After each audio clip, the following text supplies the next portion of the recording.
Assalamualaikum warahmatullahi wabarakatuh.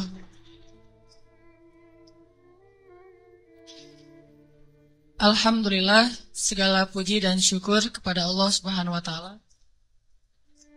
Senang sekali bisa ketemu lagi dengan teman-teman semuanya, para pemuda-pemuda kesayangan Allah Subhanahu wa taala, insyaallah. Amin. Salawat dan salam semoga terlimpahkan kepada Nabi besar Muhammad sallallahu alaihi wasallam. Allah Subhanahu wa taala berfirman, A'udzubillahi minasyaitonirrajim. Bismillahirrahmanirrahim. Wal 'ashr innal insana lafi khusr illal ladzina amanu wa 'amilus shalihat wa tawasaw bil haqq wa tawasaw bis sabr. Pada dasarnya manusia itu dekat kepada kerugian, kecuali salah satunya adalah orang yang senantiasa mendengar nasihat-nasihat untuk memperbaiki dirinya. Salah satunya orang yang senantiasa mendengar nasihat-nasihat yang baik untuk menjadi lebih solih dan lebih bertakwa kepada Allah Subhanahu wa taala.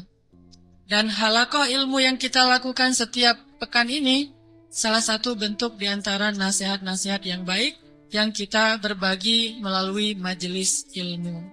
Mudah-mudahan ini membuat kita tergolong di antara orang-orang yang qad aflahal mu'minun, orang-orang yang beruntung. Teman-teman, pada malam ini kita akan membahas seperti yang diposting di sosial media. Tadi juga disampaikan oleh MC kita, Buni. Kita membahas tema yang judulnya mungkin agak herei, agak kurang serius. Tapi insya Allah pembahasan kita pada malam ini insya Allah akan serius. Jadi saya tidak akan ketawa. Karena biasanya juga nggak ketawa, teman-teman yang ketawa. Ya. Kita akan membahas tentang apa? Ayo bareng-bareng 1, 2, 3. Ini kayak acara kuis di TV ya. Kita membahas tentang, saya mau ngomongin judulnya agak-agak kurang chemistry ini sama saya mah. Kita membahas tentang kok gitu. Udah disampaikan tadi tentang intronya kayak gimana. Bahwa kok gitu ini membahas tentang realitas hubungan kita dengan Allah. Tentang realitas hubungan kita dengan Allah. Yang kayak gimana? Ya gitu. Kita sering memuji-muji Allah dengan lisan kita, tetapi pujian kita itu nggak selaras dengan hati kita. Kita sering berzikir menyebut keagungan Allah dengan kalimat subhanallah, alhamdulillah, Allahu Akbar, Masya Allah, dan seterusnya. Kita memuji Allah dengan pujian-pujian yang indah, tetapi seringkali pujian itu tidak ada di dalam hati kita. Sehingga saya suka menyebut ini dengan istilah zikir yang agak-agak gombal. Kalau kita ngegombal kepada manusia, kadang dia percaya gitu. Seorang suami ngegombal kepada istri, tulus nggak tulus dia nggak ngerti. Yang penting dia bahagia dengan kata-kata yang indah gitu. Bapak kamu titik-titik-titik kan gitu kan? Selalu kan bapak kamu kan ya. Standar gombal, raja gombal di TV. Bapak kamu tukang parkir ya gitu. Kok tahu? Pasti gitu tuh. Ya soalnya dia sudah memarkirkan hatiku kepadamu gitu. Cewek mungkin gak percaya kali. Cuman dia senang aja dengan kata-kata kayak gitu kan. Atau mungkin ada juga yang percaya. Karena dia ngelihat kita kayaknya wajahnya wajah polos, gak ada wajah tampang-tampang pembohong, apalagi playboy gitu ya. Wajahnya polos banget, ada jenggotnya gitu ya, insya Allah jujur kan. Asarus sujud, wah Masya Allah. Bisa jadi kita cuma ngegombal, tapi dia gak tahu, karena manusia itu tidak tahu isi hati. Tapi kalau Allah Subhanahu wa Ta'ala, A'udzu billahi minasy syaithanir rajim. Wa asirru qawlakum aw ijharu bih innahu alimun bidzatis sudur. Kan? Gimana kita mau gombal kepada Allah? Wa asirru qawlakum, kalian sembunyikan kata-kata kalian di dalam hati maksudnya. Awi jaharu bih, atau kalian tampakkan, kita ucapkan dengan lisan. Innahu alimun bidzatis sudur. Allah Maha tahu apa yang ada di dalam hati. Jadi nggak akan berhasil ngegombalin Allah tuh nggak akan berhasil. Kalau kita nggak jujur dengan lisan kita yang sesuai dengan hati kita, itu nggak akan terjadi keajaiban dalam hidup kita. Inilah realitas dari hubungan kita dengan Allah. Makanya Allah sering bilang ke kita seolah-olah, kok gitu?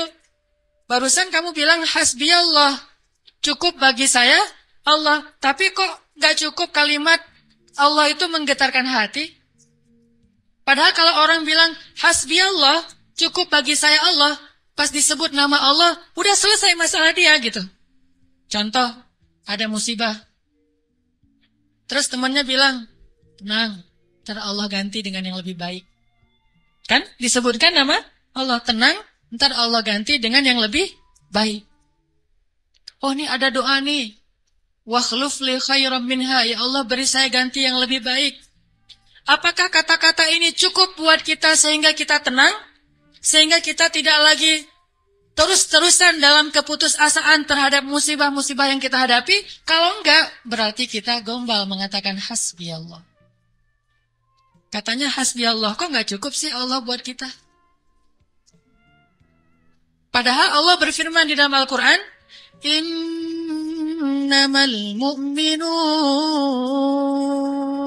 orang mukmin yang sebenarnya, innamal mu'minuna alladzina idza dzukirallahu wajilat qulubuhum. Kalau disebut nama Allah hatinya gemetar. Maksudnya ngerespon gitu di dalam hati. Jadi mantap imannya, jadi mantap keyakinannya, jadi mantap tawakalnya kepada Allah Subhanahu wa taala. Benar enggak sih hasbi Allah? Coba. Kalau lagi bete, lagi ilfil, lagi nggak mood aja nih, lagi sedih, lagi galau berat. Yang buat bete, ilfil, galau berat kita itu reda apa? Jujur ya. Apakah sholat? Apakah jalan-jalan? Apakah makan-makan enak? Apakah main game? Apakah dengar musik? Apakah nonton film yang baru keluar? Mana yang paling gampang buat bete kita hilang? Itu jujurnya tuh. Kalau misalnya kita lagi bete, wudhu, sholat, Allah Akbar. Selesai sholat, hilang tuh bete. Berarti benar, hasbunallah.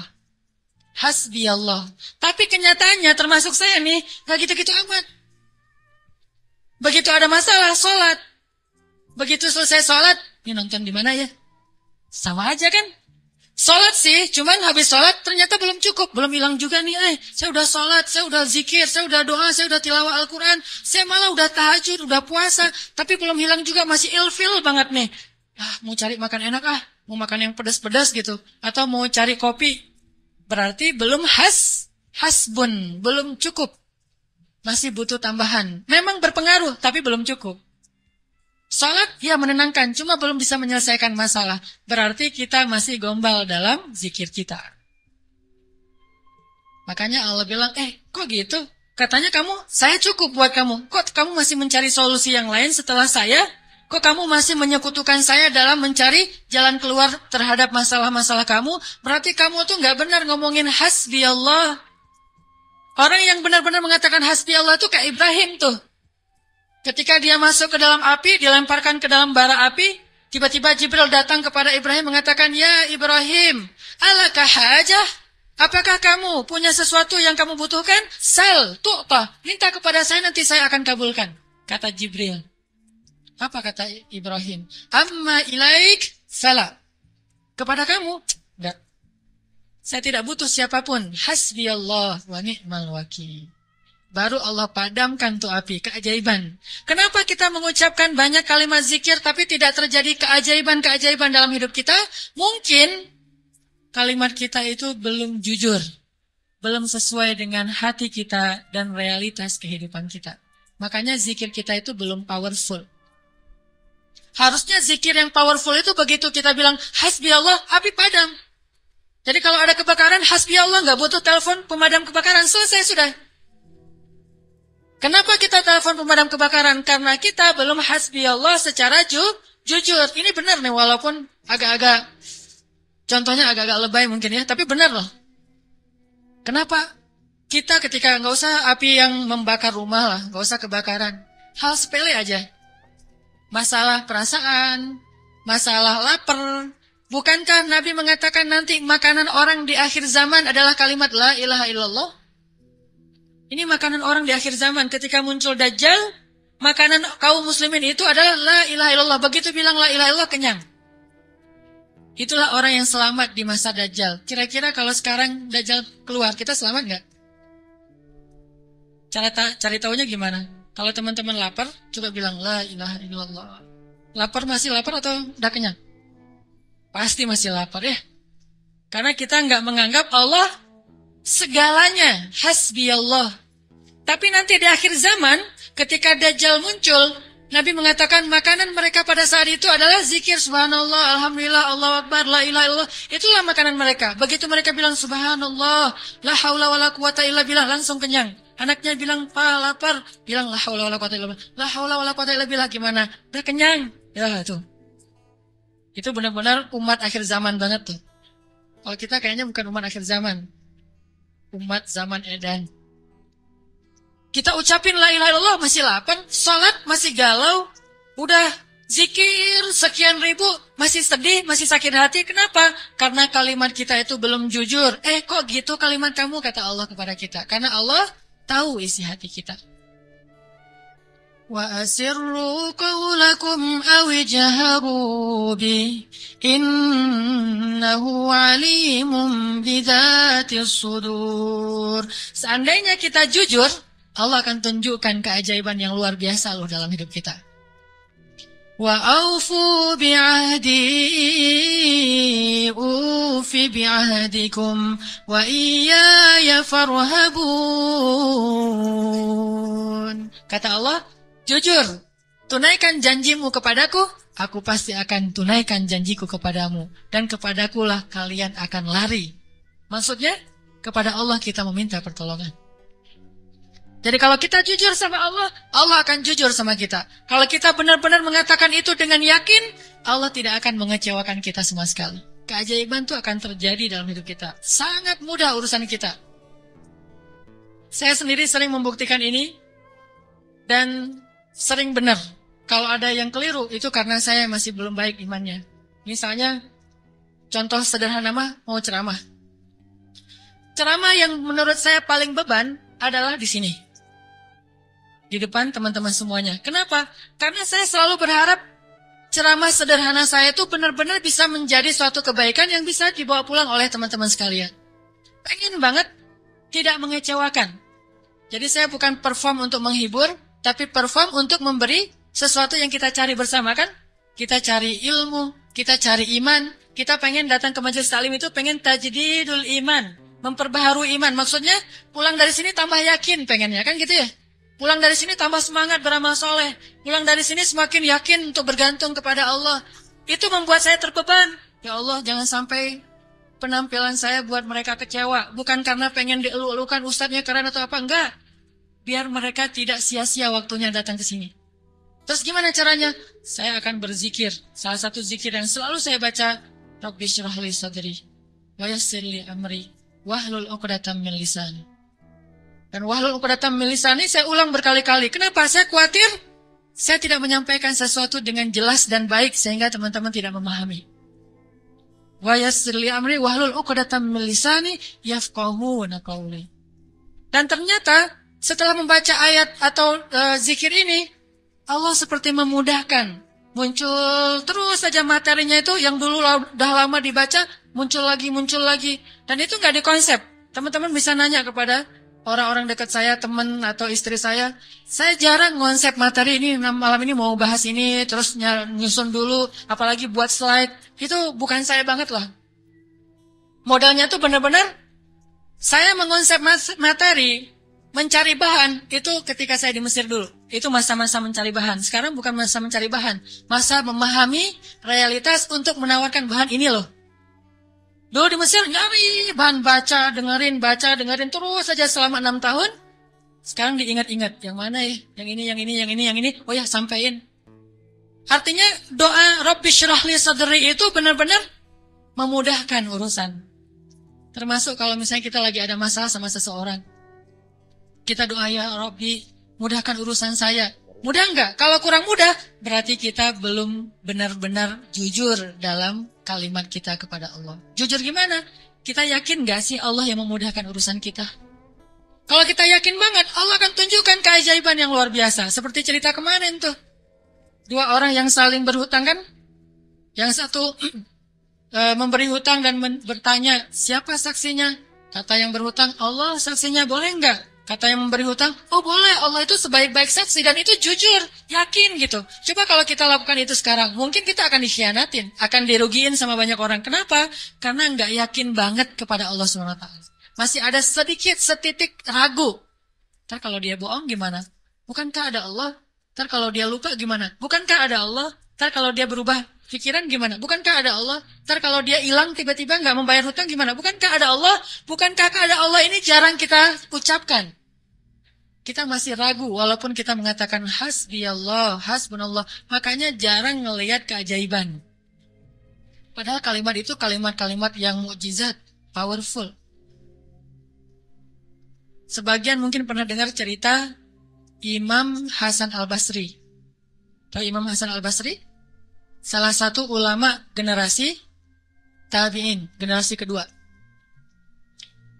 Ceritanya, Imam Hasan Al-Basri ini pernah bikin seorang gubernur Baghdad namanya Hajjaj. Hajjaj ini gubernur yang sangat jahat, sering membunuh orang soleh, termasuk sahabat Nabi pernah dibunuh sama dia.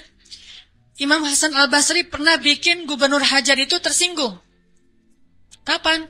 Ketika Imam Hasan Al-Basri diundang ke rumah gubernur Hajjaj bersama beberapa ulama yang lain, beberapa tokoh masyarakat, diundang ke rumah barunya, istana gitu.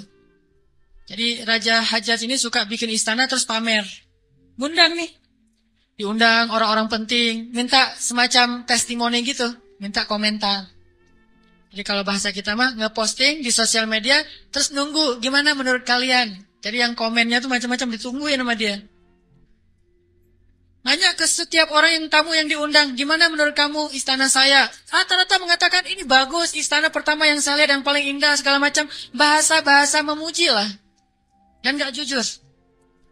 Begitu giliran Hasan Al-Basri, ya Syekh Hasan, gimana menurut Syekh tentang istana saya?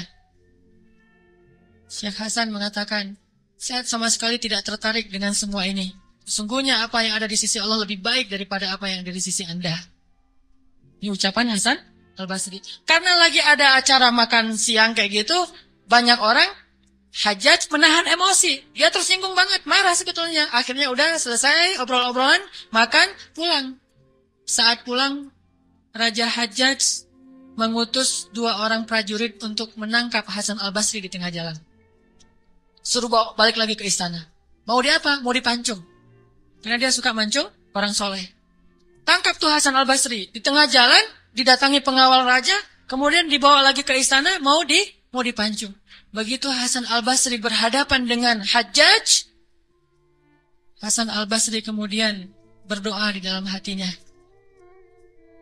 Yang tadinya Hajjaj marah besar, pengen bunuh Hasan Al-Basri, pengen memancung Hasan Al-Basri, tiba-tiba pas ngelihat wajah Hasan Al-Basri, Hajjaj ini berubah seperti orang yang kena hipnotis. Tiba-tiba dia tersenyum, tiba-tiba dia jadi orang yang humble, hangat banget, langsung memeluk Hasan Al-Basri. Selamat datang, wahai Syekh, selamat datang, duduk. Syekh, beri saya nasihat, terus dikasih makanan, minuman. Setelah itu dipersilakan pulang, dikasih kendaraan yang terbaik. Sampai akhirnya Hasan Al-Basri keluar dari istana. Ketika di tengah jalan, pengawal-pengawalnya Hajjaj bertanya kepada Hasan Al-Basri, ya Syekh, kami tadi diutus oleh raja, menangkap Anda agar Anda dipancung karena raja tersinggung dengan obrolan tadi ketika makan siang. Dan raja dalam keadaan marah besar. Tapi begitu bertemu dengan Anda, tiba-tiba dia berubah, jadi baik, jadi kasih sayang, jadi luluh, emosinya jadi reda. Apa yang Anda lakukan kepada dia? Apakah Anda punya sihir? Kata Hasan Al-Basri, saya tidak pakai sihir. Terus apa? Saya sebelum bertemu dengan Hajjaj, tadi saya berdoa. Apa doanya? Ya Rabbi, Engkaulah yang menggenggam hidupku. Kepadamulah aku berserah. Ya Rabbi, padamkanlah amarah di hati Hajjaj, sehingga aku selamat, sebagaimana Engkau mendinginkan api kepada Ibrahim, sehingga dia selamat. Ini yang dibaca oleh Hasan Al-Basri. Ya Allah, padamkanlah amarah di hati Hajjaj, sehingga aku selamat dari kezalimannya, sebagaimana Engkau menyelamatkan Ibrahim dari api yang panas. Tiba-tiba Allah padamkan marahnya. Ini namanya zikir, doa powerful. Kenapa? Karena hati Hasan Al-Basri itu benar-benar bergantung kepada Allah itu 100%. Gak ragu sama sekali. Gimana pun pengawalnya banyak, tidak membuat dia ragu kepada Allah. Allah lebih besar. Gimana pun kuatnya Hajjaj, tidak ragu kepada Allah. Allah maha kuat. Sehingga kalimat yang sesuai dengan hati, Allah tunjukkanlah keajaiban kepada Hasan Al-Basri. Langsung luluh. Langsung berubah dari marah menjadi sayang kepada Hasan Al-Basri. Kenapa kita jarang melihat keajaiban? Karena ucapan kita itu belum selaras dengan hati kita. Nggak yakin-yakin amat sama Allah. Sering bilang, la haula wa la quwata illa billah. Tapi kita masih yakin ada kekuatan lain yang mempengaruhi hidup kita. Padahal, kata Nabi kepada Ibnu Abbas, kalau semua orang berkumpul dan ingin menolong kamu, mereka tidak dapat menolong kamu kecuali dengan seizin Allah. Kalau mereka semua berkumpul ingin mencelakai kamu, mereka tidak bisa mencelakai kamu kecuali dengan ketetapan Allah. Allah, Allah, Allah. Di tangannya lah segala kebaikan. Di tangannya lah segala kerajaan.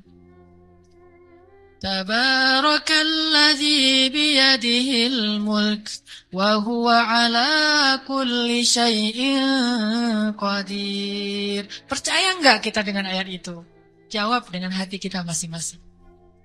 Kalau kita percaya, baru terjadi keajaiban dalam hati kita. Pernah menghadapi orang marah? Pernah? Sering kan? Siapa yang marah? Istri? Tahu gimana kalau istri lagi marah? Oh, belum tahu ya? Ya udah deh, ganti contoh. Orang tua deh, orang tua. Saya lupa aja nih kalau saya di hadapan para jomblo fisabilillah. Kalau istri lagi marah, padamkan marahnya itu bukan dengan hadiah dunia dulu. Itu buat kita ragu sama Allah dan mengandalkan materi. Pas marah, tunjukin. Mau ke Lombok, Bali, Jogja, atau Maldives. Pasti dia pilih Maldives tuh. Pas dia pilih Maldives, kita nangis. Kenapa? Dananya gak cukup. Makin marah dia tuh. Jangan nawarin materi dulu untuk meredakan marah seseorang. Karena kita akan bergantung kepada materi itu. Ternyata ampuh. Kalau dia marah, saya kasih tuh brosur. Brosur doang. Kalau lagi marah, nonton yuk. Pelan-pelan reda marahnya, berarti efektif. Nonton cukup bagi saya. Pas lagi marah, ada kafe baru loh, enak tuh makanannya, terutama tuh misalnya green tea-nya, milkshake tuh paling enak tuh se-Bandung. Reda marahnya, milkshake cukup bagi saya, kan? Bukan hasbi Allah, hasbiya milkshake. Kenapa bisa gitu? Karena ketika kita mau meredakan marah seseorang itu, kita menggunakan materi. Atau menggunakan bahasa-bahasa ngegoda, ngerayu, gombal tadi. Tapi kan lama-lama agak-agak habis juga ya bahan menggombal ya. Harus buka. Jadi teman-teman bisa ke Gramedia mungkin beli buku dengan judul Kumpulan Gombal-Gombal Efektif. Udah teruji. Banyak yang menggunakan gombal ini dan berhasil meredakan amarah. Mungkin. Tetapi itu berarti kita tidak mendapatkan yang paling luar biasa. Sehingga suatu saat kita akan kewalahan sendiri. Berapa sering kita bisa memberikan materi, memberikan brosur, memberikan kafe, memberikan nonton, memberikan hiburan, entertain segala macam. Berapa sering? Coba sesekali ketika menghadapi seseorang yang marah, andalkan Allah. Pas mau ketemu orangnya, Ya Rabbi, Ya Rabba Ibrahim, wahai Tuhan Ibrahim, padamkanlah amarah istri saya, sebagaimana engkau memadamkan api bagi Ibrahim. Terus temuin, kalau masih marah, ya Allah astagfirullahaladzim, berarti saya belum jujur nih, masih belum yakin sama Allah, istighfar lagi, ya Allah padamkan. Masih marah, ya Allah padamkan. Terus saja sampai yakin.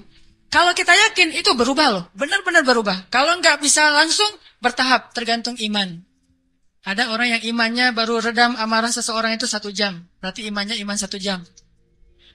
Ada yang setengah jam, ada yang 10 menit, ada yang begitu ketemu, berubah langsung. Sampai orang yang marah itu juga terheran-heran. Kenapa ya? Saya tadi sebetulnya lagi sebel banget sama kamu, tapi pas melihat kamu jadi berubah, kenapa ya? Karena Allah. Ini mah masalah iman. Bukan masalah fasihnya mengucapkan hasbi Allah. Semua kita mah yang namanya hasbi Allah pasti fasih. Apalagi sadaqallah, itu paling fasih itu. Sadaqallahul azim, itu fasih banget. Kenapa? Apalagi baca 1 juz, pengen sadaqallah cepet-cepet kan? Itu fasih. Bismillah fasih, hasbi Allah. Insya Allah tahsin hasbi Allah wa ni'mal wakil. Malah kita kadang-kadang kalimat hasbi Allahnya itu lebih keren daripada sahabat loh. Kalau sahabat kalimatnya cuma gini, hasbunallah wa ni'mal wakil. Kalau kita, hasbunallah wa ni'mal wakil. Ni'mal maula wa ni'man nasir. Coba lihat, panjangan siapa ucapannya? Panjangan kita kan?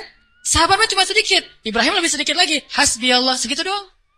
Kita rame, oh jangan cuma hasbi Allah, tambahin dong. Jangan terlalu irit-irit dalam berzikir. Rame aja di broadcast soal panjang pendeknya zikir. Tapi dua-duanya nggak powerful, nggak ngaruh. Yang bilang hasbi Allah wa ni'mal wakil sama aja. Yang bilang hasbi Allah wa ni'mal wakil, ni'mal maula wa ni'man nasir. Diulang 33 kali. Tapi nggak ngaruh, kenapa? Karena nggak jujur. Hanya fasih di lisan, tetapi tidak fasih di hati. Harusnya kayak Imam Hasan Al-Basri. Begitu dia katakan demikian, doanya langsung berubah. Termasuk doa tadi. Allahumma ajurni fi musibati wa akhluf li khairan minha. Ya Allah, beri saya pahala dalam musibah saya. Beri saya ganti yang lebih baik. Selama apa sih Allah kasih kita ganti? Di situ kita bisa mengukur keimanan kita. Kalau begitu kita berdoa langsung dapat ganti, itu imannya ajaib tuh. Kalau kita berdoa, tunggu gantinya sebulan kemudian, itu imannya standar. Kalau kita udah berdoa tapi nggak diganti-ganti, berarti kita bermasalah. Nggak yakin-yakin amat sama Allah. Pengen nggak begitu berdoa langsung Allah menunjukkan keajaiban? Kita pengen aja nggak berani ya, karena kita nggak percaya bisa. Kita mau mengatakan pengen, itu aja kita nggak berani karena menganggap itu nggak realistis. Masa sih bisa?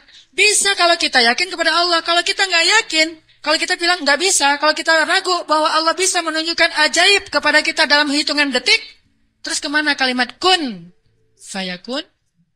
Masalahnya kita nggak yakin untuk bilang pengen, begitu doa langsung Allah kabulkan. Itu aja kita ragu. Kenapa? Kita nggak percaya itu bisa terjadi dalam hitungan simsalabin abrakadabra. Kita nggak percaya itu bisa terjadi dalam satu kalimat kun. Makanya tidak ada kun dalam hidup kita. Gimana caranya? Belajar yakin kepada Allah seutuh-utuhnya. Masih ingat juga dengan kisah seorang bapak datang kepada Rasulullah curhat dan minta tolong. Dia bilang, ya Rasulullah, putra saya ditawan oleh musuh. Dan mereka meminta tebusan 100 dinar. Kalau saya nggak ngasih uang 100 dinar, putra saya akan dipenggal, akan dibunuh ya Rasulullah. Sedangkan saya orang miskin.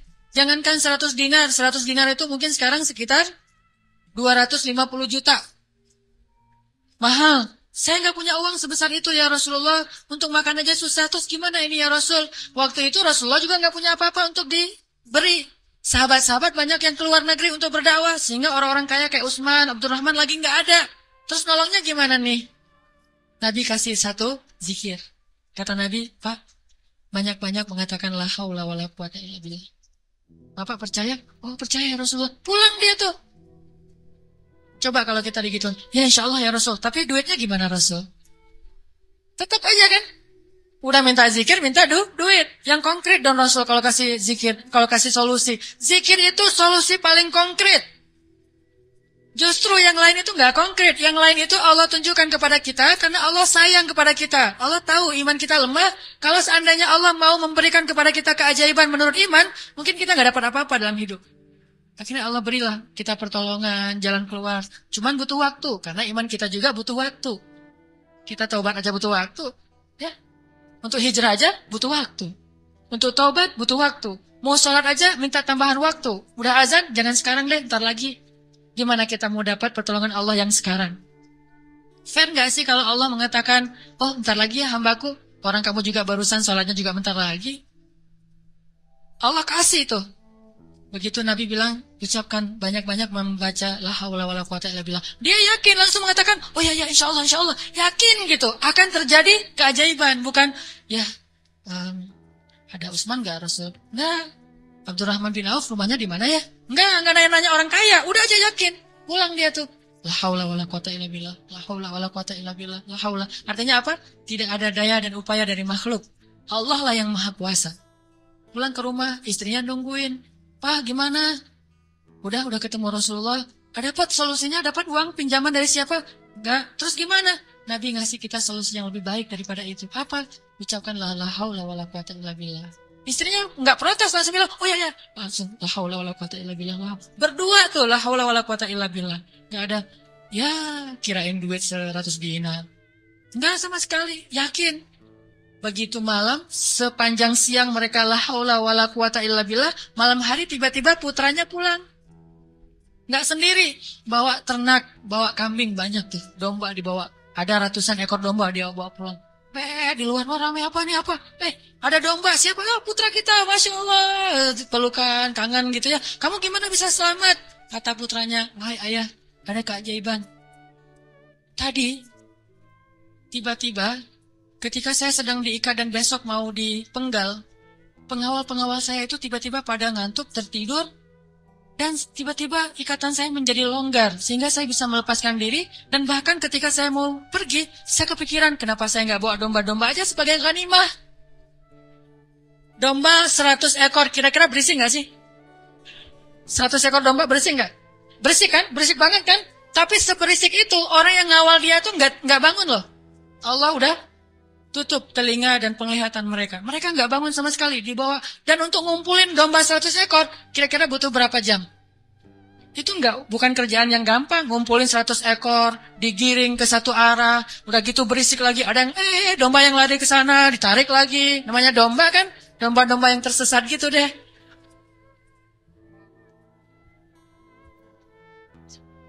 Gimana coba? Tapi pengawalnya nggak bangun sama sekali sampai ke rumah. Pengawalnya mungkin belum bangun, atau mungkin nggak akan bangun lagi kali.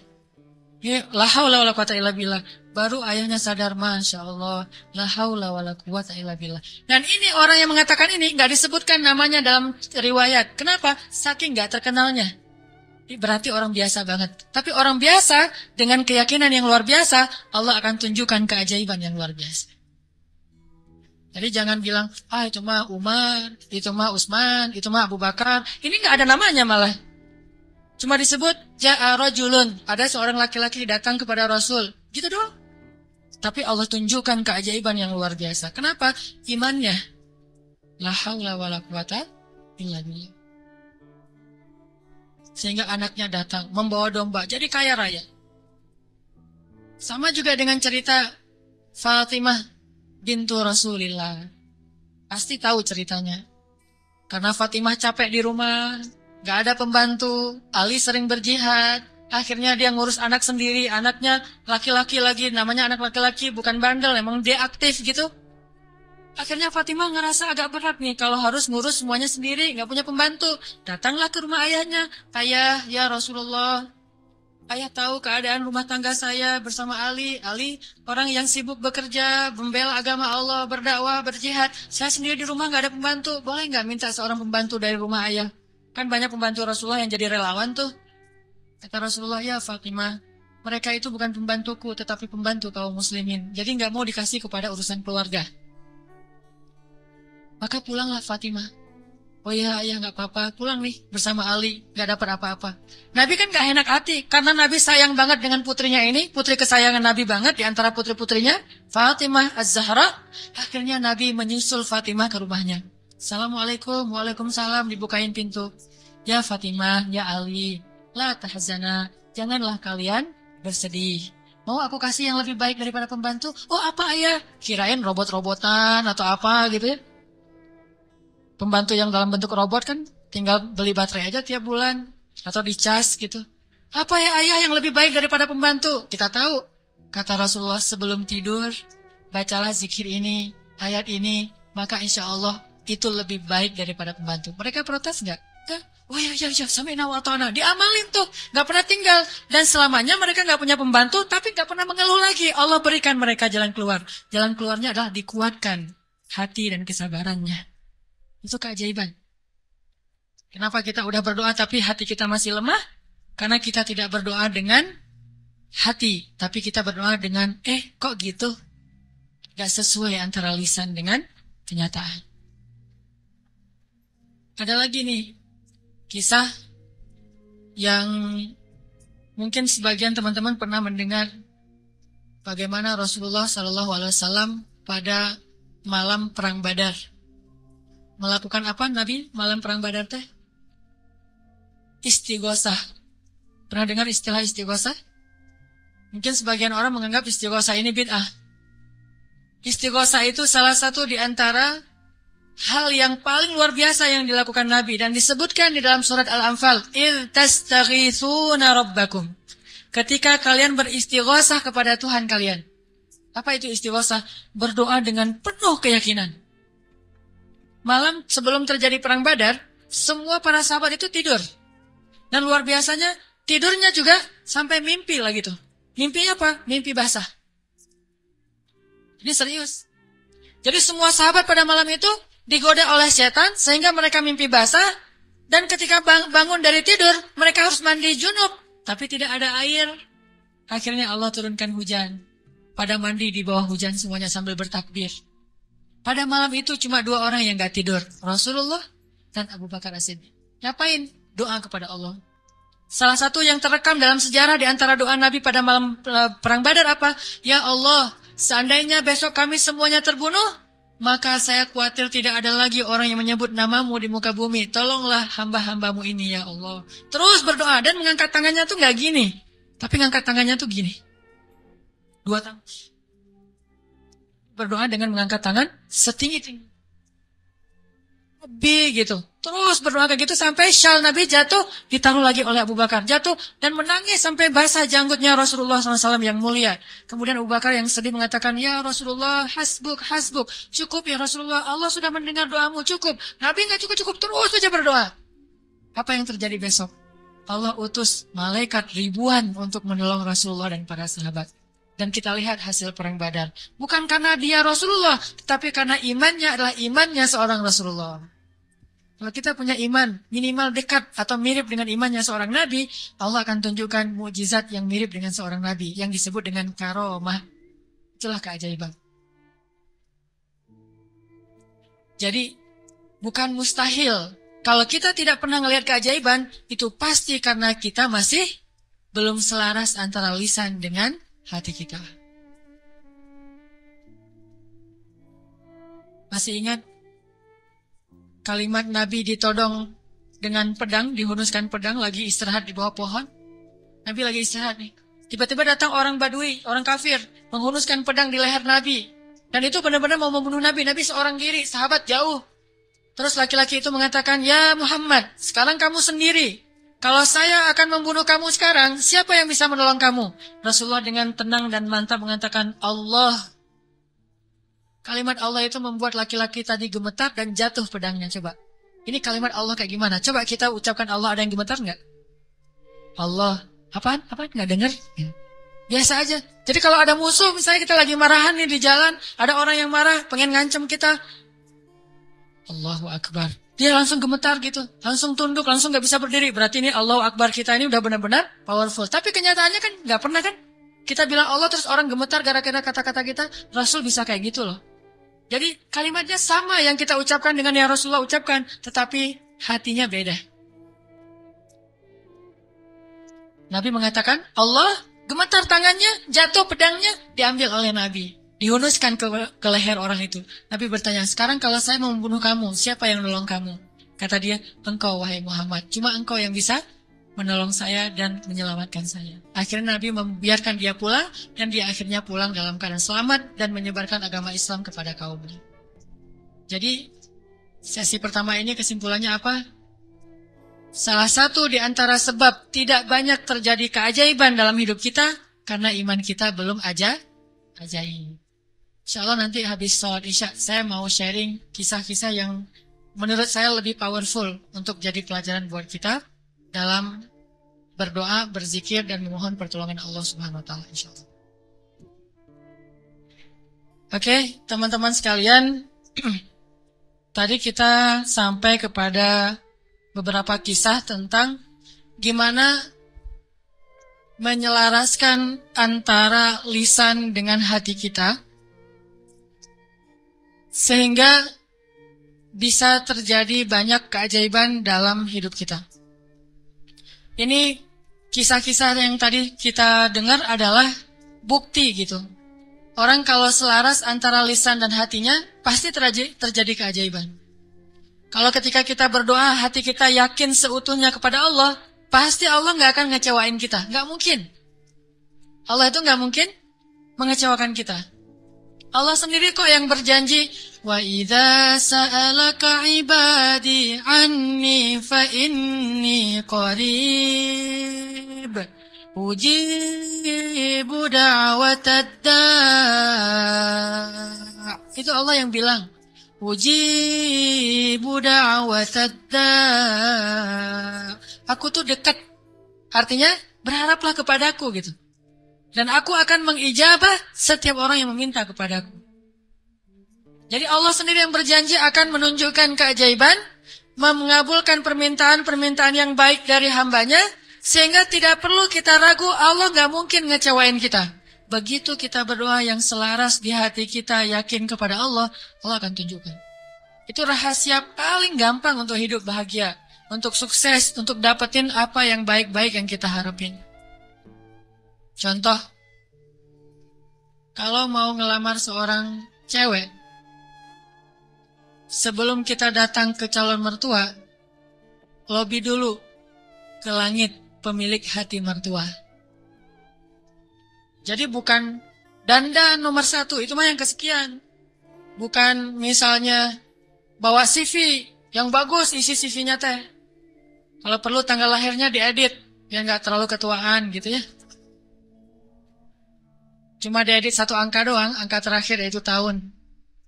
Kemudian pekerjaan, wira swasta. Kan sekarang wira swasta mah keren ya, pengusaha gitu ya. Walaupun wira swastanya masih baru merintis lah, saya mah nggak mau terlalu makin jelek nanti. Wira swasta, jualan apa misalnya, apa aja lah, apa aja dijual gitu.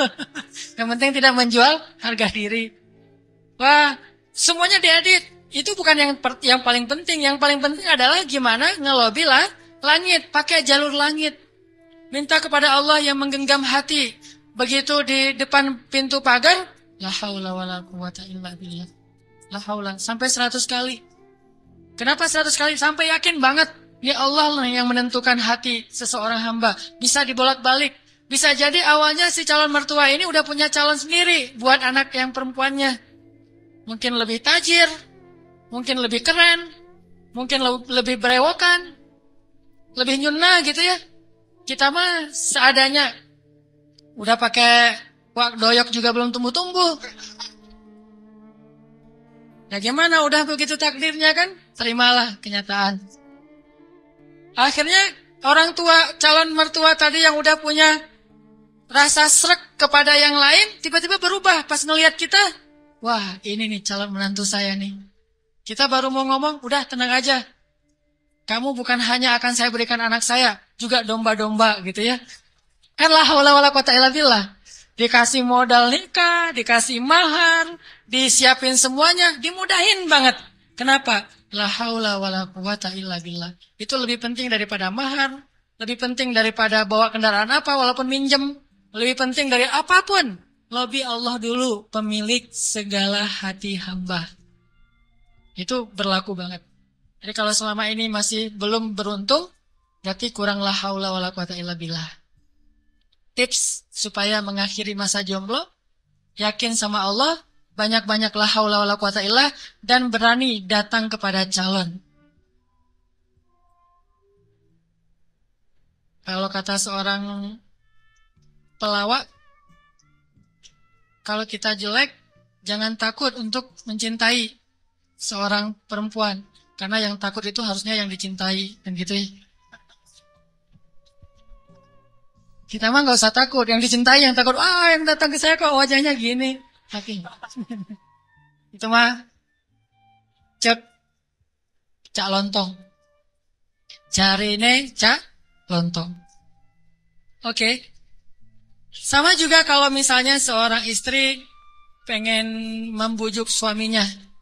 Membujuk ngapain nih? Membujuk tambahan saldo. Ini udah akhir bulan nih, tanggal 31, pakailah haula wala quwata illa billah. Itu ngaruh banget. Sambil senyum, sambil la haula wala quwata illa billah. Oh, ngerti mah, besok ditransfer gitu ya. Gak usah bilang, "Pak, uang bulanan," gak usah. Bilang aja la haula wala quwata illa billah. Lobby Allah sehingga dia jadi sayang sama kita, dikasih lebih. Jalan ke mall, lobby Allah supaya dia sayang sama kita, dikasih lebih. Jadi dibeliin apa. Ini semuanya karena kita yakin sama Allah yang maha kaya. Saya pernah dulu di tablik. Awal-awal saya dulu hijrah dari hidup gak jelas menjadi agak jelas. Saya waktu SMA juga masih belum jelas. Suka sama cewek tapi gak pernah disukai. Mungkin saya mirip dengan kata-kata cok lantong tadi kali ya. Suka, alhamdulillah gara-gara saya gak diterima, akhirnya saya gak pernah pacaran. Itu bukan karena saya gak mau pacaran, karena nasib aja.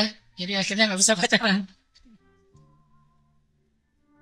Nah, pas sudah jelas gara-gara datang jamaah tablik berdakwah di sekolah saya, akhirnya saya masuk ke tablik yang khuruj 3 hari, 40 hari. Di tablik itu ada pelajaran tauhid yang menurut saya bagus ya, inspiring gitu. Kalau kita lagi makan nih, kan makannya tuh rame-rame tuh, pakai talam gitu kan, makan rame-rame. Terus ada petugas khidmat namanya yang ngasih-ngasih lauk, nasi, ikan, segala macam. Jadi SOP di tablik, kalau kita lagi makan, mau minta tambahan makanan, nasi, ikan, atau lauk, itu nggak boleh minta kepada yang khidmat. Kita ngomong, Allah, ikan, Allah. Datang tuh ikannya. Wah, ini ikan, Masya Allah. Allah kasih datang ikan. Di situ belajar tauhid tuh. Ternyata kuahnya kurang. Allah, kuah, Masya Allah, kuah, Masya Allah. Datang tuh kuah tuh. Soalnya orangnya dengerin gitu ya.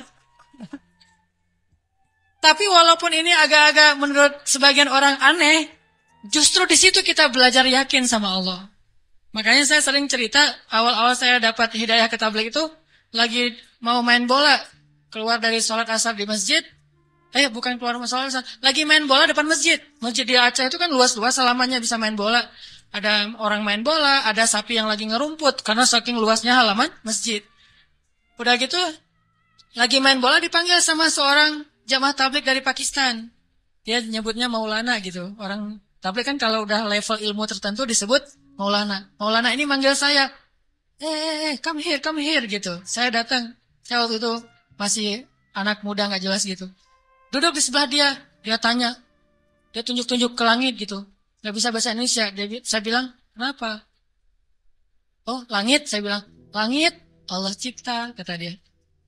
Terus tunjuk ke pohon. Saya bilang, pohon Allah cipta. Dia tahu bahasa Indonesia cuma satu kalimat, Allah cipta. Pohon Allah cipta. Saya tunjuk anak-anak, dia nunjuk anak-anak. Oh, orang Allah cipta. Itu aja selama setengah jam. Begitu setelah setengah jam Allah cipta.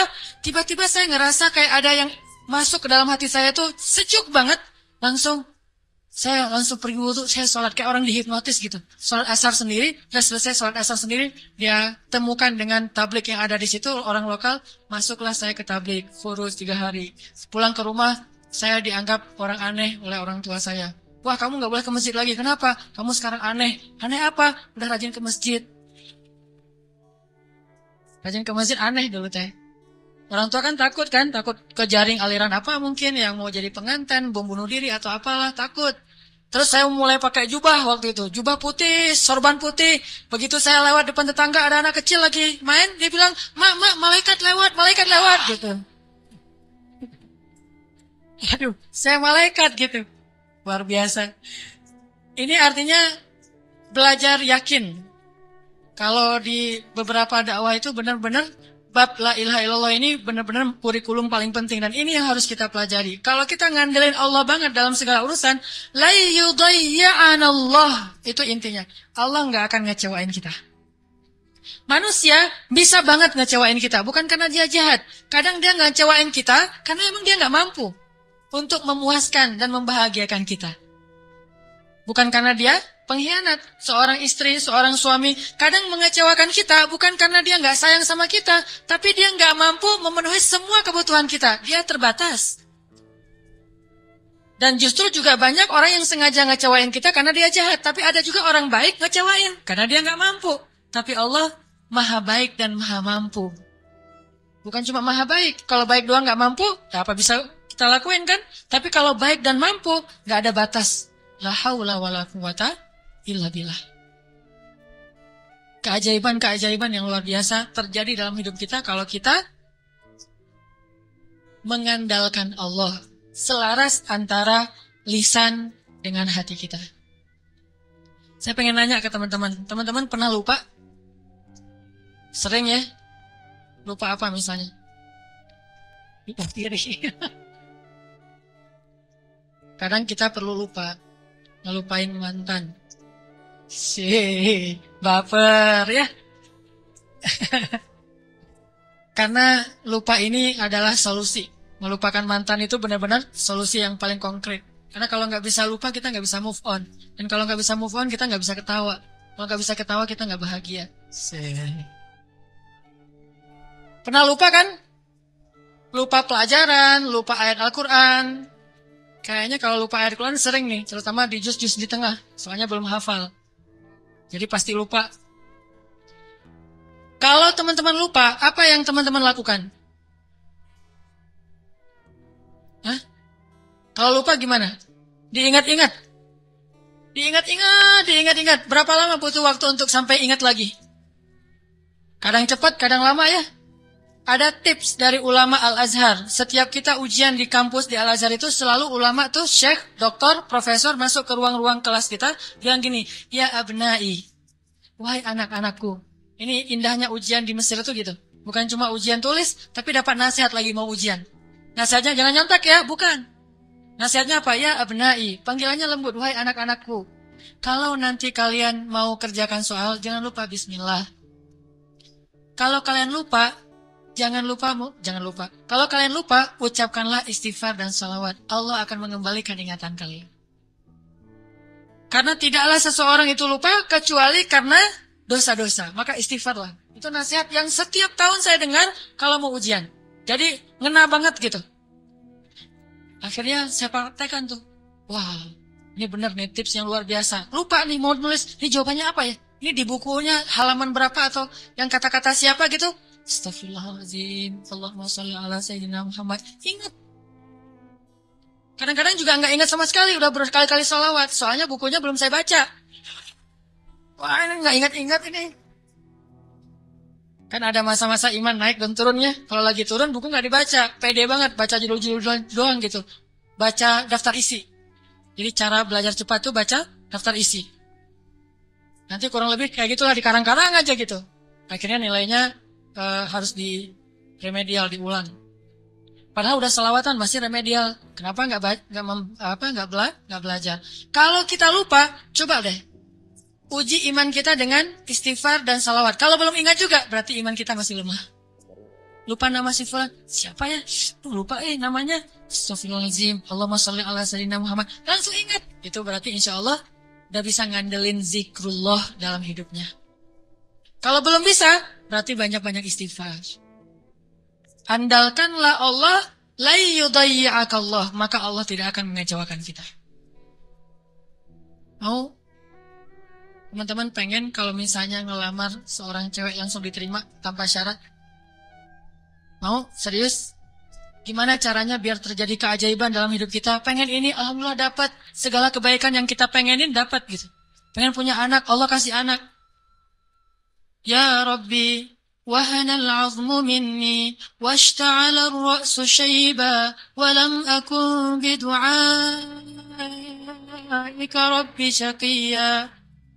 Ya Allah, saya sudah tua, rambut saya sudah beruban, tapi saya nggak pernah berputus asa dalam berdoa kepadamu.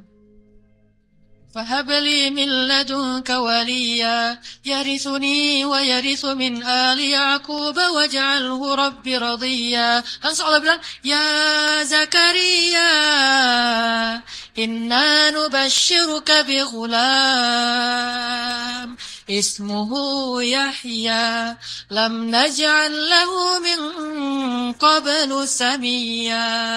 Ya Zakaria, langsung Allah kasih jawaban. Bergembiralah Zakaria, kamu akan punya anak laki-laki dan namanya saya kasih nama, bukan kamu yang cari di Google. Saya kasih nama, siapa namanya ya Allah? Yahya, dan tidak ada anak seperti dia sebelumnya. Solehnya luar biasa. Wa hananan min ladunna, anakmu itu hanan banget. Kata Allah. Apa itu hanan? Lemah lembut. Wa hananan min ladunna wa zakatan, anak yang terpelihara dari dosa. Wa taqiyya, hanan at-taqi, lembut dan mudah-mudahan bertakwa, cenah gitu ya. Itu sifat Nabi ya, Nabi Yahya. Wa barram biwalidayhi, berbakti kepada kedua orang tua. Tuh. Allah langsung kasih sifat-sifatnya, bukan cuma anak terus terserah orang tuanya, enggak. Allah udah beri dia sifat yang sangat mulia. Dari apa itu? Dari yakin. Belum pernah kecewa dalam berdoa. Padahal berdoanya tuh lama loh, tapi nggak pernah kecewa. Dan Allah tunjukkan betapa Allah tidak mengecewakan hamba-hambanya.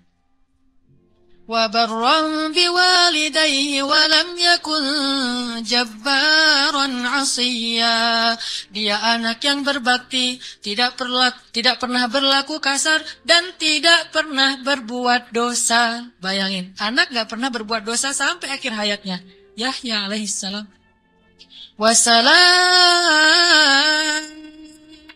وسلام عليه يوم ولد ويوم يموت ويوم يبعث حيا. Dia selamat ketika dia lahir dan ketika dia wafat dan ketika dia dibangkitkan, dijamin masuk surga anaknya. Belum lahir udah dibilangin kayak gitu. Hasil dari mengandalkan Allah, yakin sama Allah. Dikasih, tenang aja. Aduh udah 10 tahun nikah belum dikasih anak, tenang. Nabi Zakaria kayak gitu, Nabi Ibrahim juga kayak gitu. Ada perempuan yang dulu pernah saya kisahin di zaman Nabi Musa. Ya Rahim, Ya Rahim. Tapi dengan yakin ngomong kayak gitu. Coba kita bilang Ya Rahim tapi nggak yakin. Nggak dapet tuh. Takdirnya nggak akan punya anak. Tapi karena dia Ya Rahim terus, tiba-tiba Allah mengubah takdir. Sesungguhnya rahmatku lebih luas daripada takdir. Andalkan Allah. Gimana caranya biar kita dapat keajaiban? Buat Allah percaya sama kita. Itu tips yang paling penting. Buat Allah percaya sama kita. Kalau Allah udah percaya, udah selesai. Kalau Allah udah radhiyallahu an, Allah udah ridha, Allah udah percaya, Allah udah mengatakan kita siddiqun. Apa itu siddiq? Orang yang benar. Berarti Allah akan tunjukkan banyak sekali kebaikan dan keajaiban dalam hidup kita. Buat Allah percaya sama kita. Sehingga Allah menyebut kita orang yang benar. Ulaika humus shadiqun. Dia itu orang yang benar. Wadhkur fil kitabi Ibrahim innahu kana siddiqan nabiyya. Ibrahim itu hambaku yang siddiq. Wadhkur fil kitabi Idris innahu kana siddiqan nabiyya. Hambaku Idris itu adalah hamba yang siddiq. Makanya Allah tunjukkan banyak keajaiban. Idris meninggalnya di mana? Wa rafa'nahu makanan 'aliyya. Kami angkat Idris ke tempat yang tinggi, yaitu ke langit kelima. Jadi ceritanya malaikat maut datang kepada Idris, pengen nyabut nyawa Idris. Kata Idris, wahai malaikat maut, jangan cabut nyawa saya sekarang. Terus gimana? Saya minta waktu gitu. Akhirnya malaikat maut ini mengatakan, saya tidak bisa memberi kamu waktu. Kalau perlu kamu naik aja ke langit. Begitu dia naik ke langit 5, kata malaikat maut, disinilah ajalmu. Sehingga Nabi Idris itu meninggalnya bukan di bumi. Kuburannya itu bukan di tanah. Kuburannya itu di langit. Satu-satunya manusia yang diwafatkan di langit adalah Idris. Sedangkan Isa belum wafat. Kalau Idris diangkat ke langit dan diwafatkan. Isa diangkat ke langit dan Allah biarkan sampai nanti akan datang kembali di akhir zaman. Kalau Idris wafat, cuma wafatnya di langit. Coba. Keajaiban. Kenapa? Innahu kana siddiqan. Karena dia siddiq, Allah percaya, Allah kasih dia keajaiban. Begitu juga dengan Ibrahim. Gimana cara Ibrahim buat Allah percaya sama Ibrahim? Sehingga ketika Ibrahim dalam keadaan terdesak, Allah kasih keajaiban. Ya nar, kuni bardan wa salaman ala Ibrahim. Wahai api, jadilah kamu sejuk dan selamat bagi Ibrahim. Langsung sejuk, apinya membara-bara sampai kayu bakarnya habis, tapi Ibrahimnya dalam keadaan selamat. Kayak di ruang AC. Kenapa? Karena Allah udah percaya sama hatinya Ibrahim. Gimana cara Ibrahim membuktikan dan membuat Allah percaya kepada dia? Nabi Ibrahim membuktikan itu di waktu-waktu yang sulit, bukan di waktu yang mudah. Jadi bukan hanya dengan sholat Allah akan percaya sama kita. Tapi ketika kita dapat masalah, siapa yang kita andalkan? Kalau kita mengandalkan Allah dan senantiasa kayak gitu dalam kesabaran, tidak berputus asa kepada Allah, yakin Allah gak akan ngecewain kita, Allah akan percaya sama kita. Dan saat Allah percaya, Allah tunjukkan keajaiban. Nih, kisah Ibrahim yang luar biasa yang dulu sering kita baca. Ibrahim itu by the way orang mana? Orang mana Ibrahim teh? Orang Irak. Ibrahim aslinya dari Irak. Dari Basrah. Mirip dengan Imam Hasan al-Basri, Basrah. Jadi Ibrahim itu orang Irak. Lalu berdakwah di Irak di usia 17 tahun tuh udah mulai kayak kita lah, anak ABG tapi udah hijrah. Hijrah pemikiran tapi bukan hijrah dari dosa kepada yang baik. Hijrah pemikiran. Dari awalnya mikirnya macam-macam, agak liar gitu. Wah ini Tuhan saya, yaitu matahari. Ini Tuhan saya, yaitu bulan. Ini Tuhan saya, yaitu bintang, kan liar ya. Sampai akhirnya, ini semuanya tenggelam. Tuhan saya adalah pencipta semua ini. Dan di usia segitu beliau ditaruh di dalam api dan yakin banget kepada Allah. Dia punya seorang ayah, namanya Azar. Azar ini seniman nyeleneh. Kalau seniman doang masih mending kan? Ini udah seniman nyeleneh. Kalau seniman doang dia dengan artnya, dengan seninya itu hak dia. Tapi ketika dia nyeleneh, gimana? Dia membuat patung lalu menyuruh orang untuk menyembah patung buatannya. Dan dia juga tokoh agama yang ngajarin cara nyembah patung buatannya, ngajarin doa-doanya, sehingga orang menyembah patung buatan Azar. Lalu dia punya kedudukan di sisi rajanya, Namrud. Sehingga ketika anaknya berdakwah di sana, kedudukan Azar ini terancam. Akhirnya dia diusir. Ibrahim diusir dari Irak, disuruh pergi atau dibunuh. Akhirnya berangkatlah Ibrahim bersama 2 orang. Satu istrinya yang terkenal sangat cantik. Sampai para ulama mengatakan, belum pernah Allah menurunkan seorang wanita cantik di muka bumi secantik Sarah. Itu perempuan paling cantik yang pernah ada di muka bumi. Kalau yang paling sempurna, Asia, Maryam, Khadijah, Fatimah. Tapi kalau yang cantiknya kayak Nabi Yusuf, itu Sarah tuh. Kalau laki-laki ganteng, Yusuf. Kalau perempuan cantik itu Sarah. Simbol kecantikan perempuan di muka bumi. Bukan siapa yang di Mesir teh? Cleopatra. Cleopatra kalau di film-film mah agak-agak hitam ya. Kurang menurut saya mah.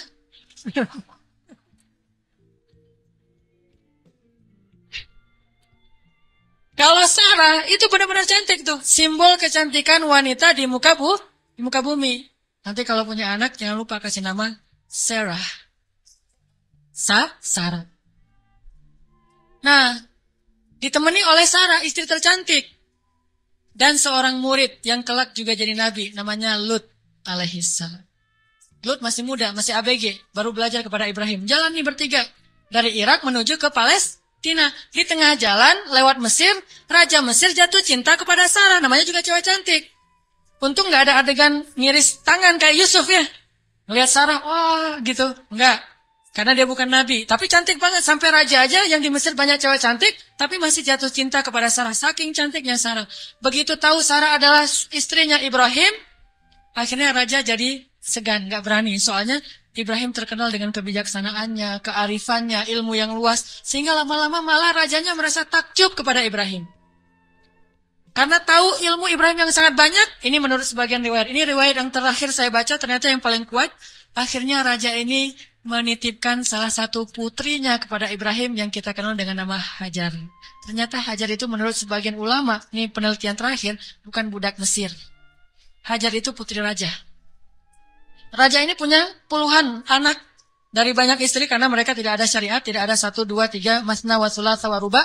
Adanya asyarah, isyrun, salasun, 10, 20, 30. Istrinya banyak gitu. Sehingga anaknya ratusan. Salah satu di antara anaknya yang perempuan, putrinya namanya Hajar. Dan Hajar ini putri kesayangan Raja Mesir.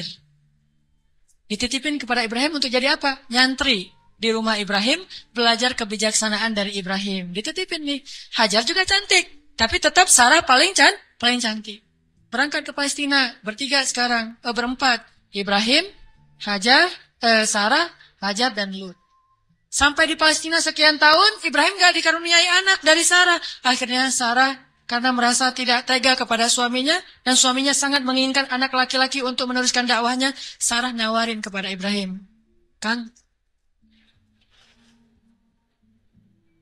Ibra, Kang Ibrahimovic, kalau orang namanya, kalau bola teh, Kang Ibra, apa neng? Ini akan serius mau punya anak? Ya serius satu neng. Siapa juga yang gak mau punya anak? Ini mah kalau disundakan.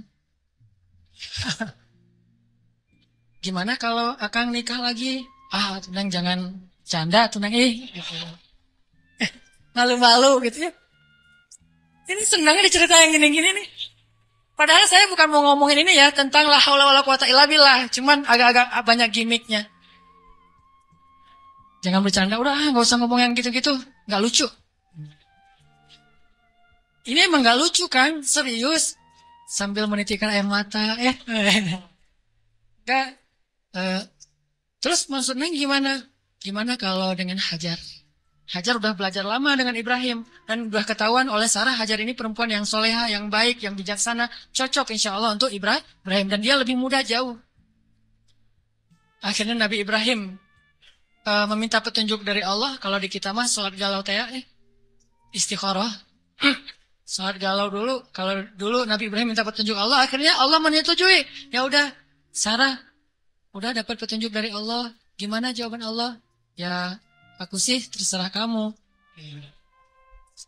Atau aku sih yes, nggak tahu kalau kamu gitu ya. Ya udah, kalau Mas Anang yes, saya juga yes gitu. Akhirnya yes, nikah nih sama Hajar. Udah nikah sama Hajar, langsung Hajar mengandung anak Ismail. Maka kami berikan kepada dia Ismail. Anak yang gulaman halima. Anak gulamun halim. Anak yang sangat lemah lembut dan cerdas. Dan perasaannya peka gitu. Itulah Ismail. Sangat sabar. Punya Ismail kecil, namanya calon nabi kan ganteng. Nih, by the way lagi ya, gak ada nabi yang jelek. Semua nabi itu keren. Maka insya Allah, da'i-da'i juga para pewaris nabi harus keren. Ini maksudnya apa sih? Nabi itu semuanya keren gitu ya. Jadi jangan pernah ngebayangin ada nabi yang biasa-biasa aja, tua, jelek. Semua nabi itu keren-keren, karena dia dutanya langit. Kita duta produk aja cari artis yang paling keren kan? Apalagi Allah nyari dutanya langit, keren. Ismail kecil tuh udah luar biasa. Aura kenabiannya tuh udah kelihatan. Sehingga akhirnya membuat Sarah, ini mungkin ada benarnya juga. Kata orang dulu, kalau pengen punya anak, maka suaminya suruh nikah lagi, punya anak, nanti kepancing. Yang pertama akan punya anak. Ternyata Sarah akhirnya hamil juga kan. Nah Ismail kecil. Ibrahim senang banget punya anak laki-laki. Digendong-gendong kayak Nabi Muhammad aja. Naik ke atas punggungnya, dibawa kemana-mana, dibangga-banggakan kepada orang. Ini anak saya laki-laki. Ismail, anaknya Hajar, segala macam. Dan banyak tetangga memuji-muji Hajar. Nah ini nih, masalahnya bukan di suami istri, tapi di tetangga. yang bikin istrinya cemburu. Sarah mah pasti awalnya niatnya baik, gak akan cemburu. Tapi gara-gara tetangga, Hajar hebat ya, udah punya anak ganteng, mirip banget dengan Hajar gitu-gitu. Akhirnya Sarah kan jadi panas juga lama-lama tuh. Nah wajar, akhirnya Sarah mengusulkan, janganlah tinggal dengan serumah dengan saya udah gak tahan. Hening guys.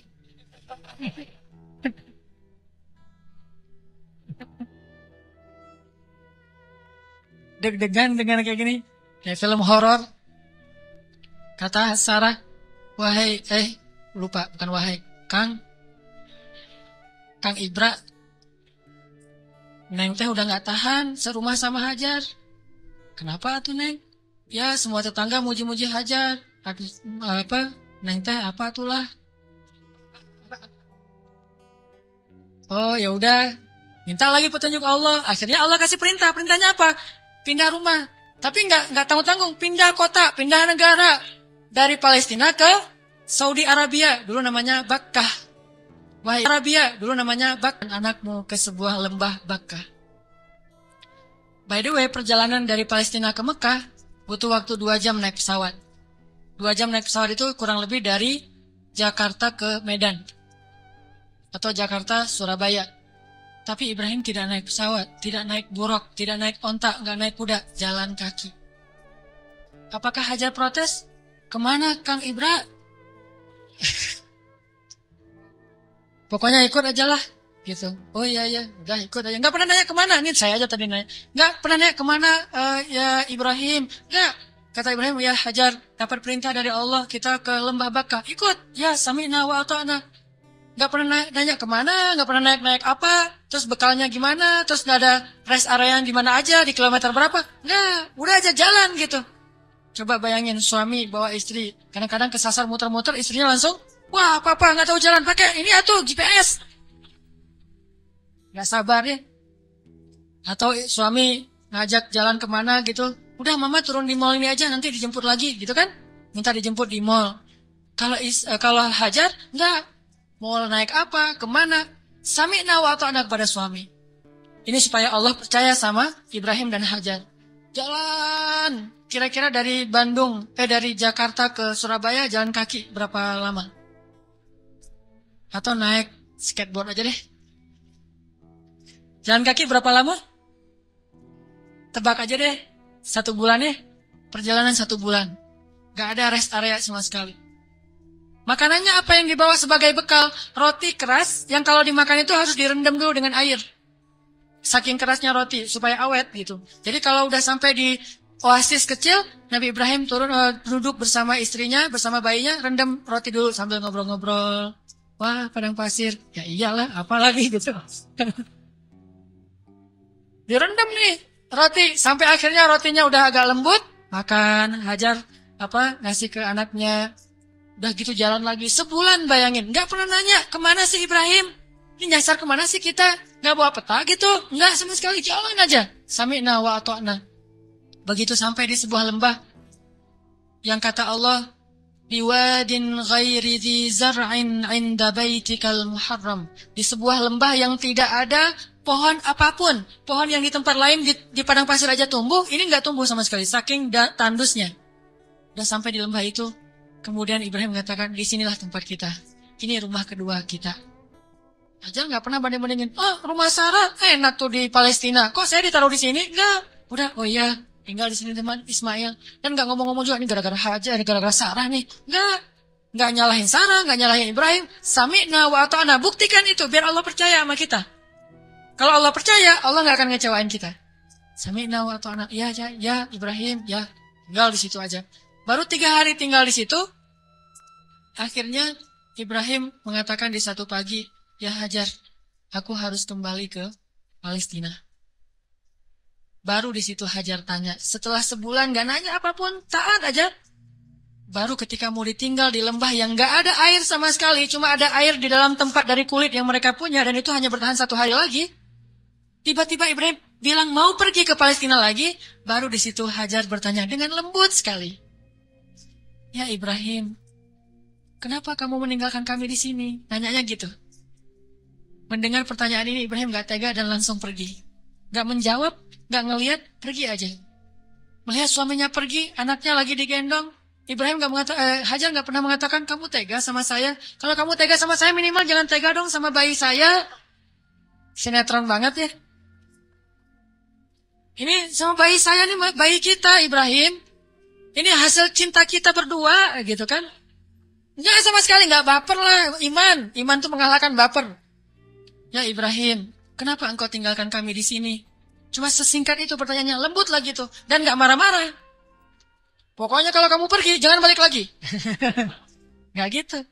Ibrahim nggak tega. Akhirnya Ibrahim jalan aja. Begitu agak jauh Ibrahim jalan, baru Sarah nanya dengan pertanyaan yang benar.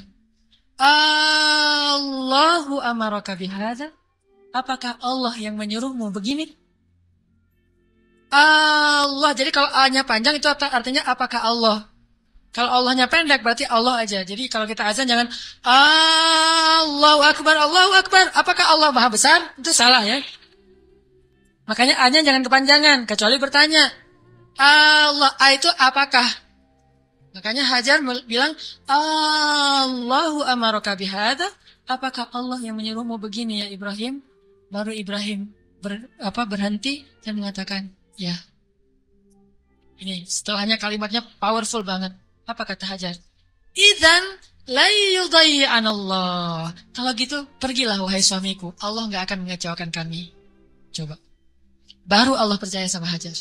Kalau gitu pergilah suamiku. Allah nggak akan mengecewakan kami. Jadi kita, Mah, Papa pergi dulu ya. Papa baru datang pergi lagi. Gak usah dijawab. Langsung aja nyalain kendaraan. Nanti istri akan nanya, Pak, Allah yang nyuruh Papa pergi. Baru dijawab. Kalau dia nggak nanya gitu, berarti pertanyaannya salah. Jadi jangan dijawab. Udah jangan nyalain kendaraan deh. Pakai helm. Gereng. Ujung-ujungnya baru nanti dia SMS. Pak, kemana Pak? Allah yang nyuruh Papa pergi ya. Baru kita bilang, benar mah Allah yang nyuruh. Yaitu untuk ta'lim. Kan Allah yang nyuruh kan? Ta'lim. Oh kalau gitu pergilah Pak. Selama-lamanya.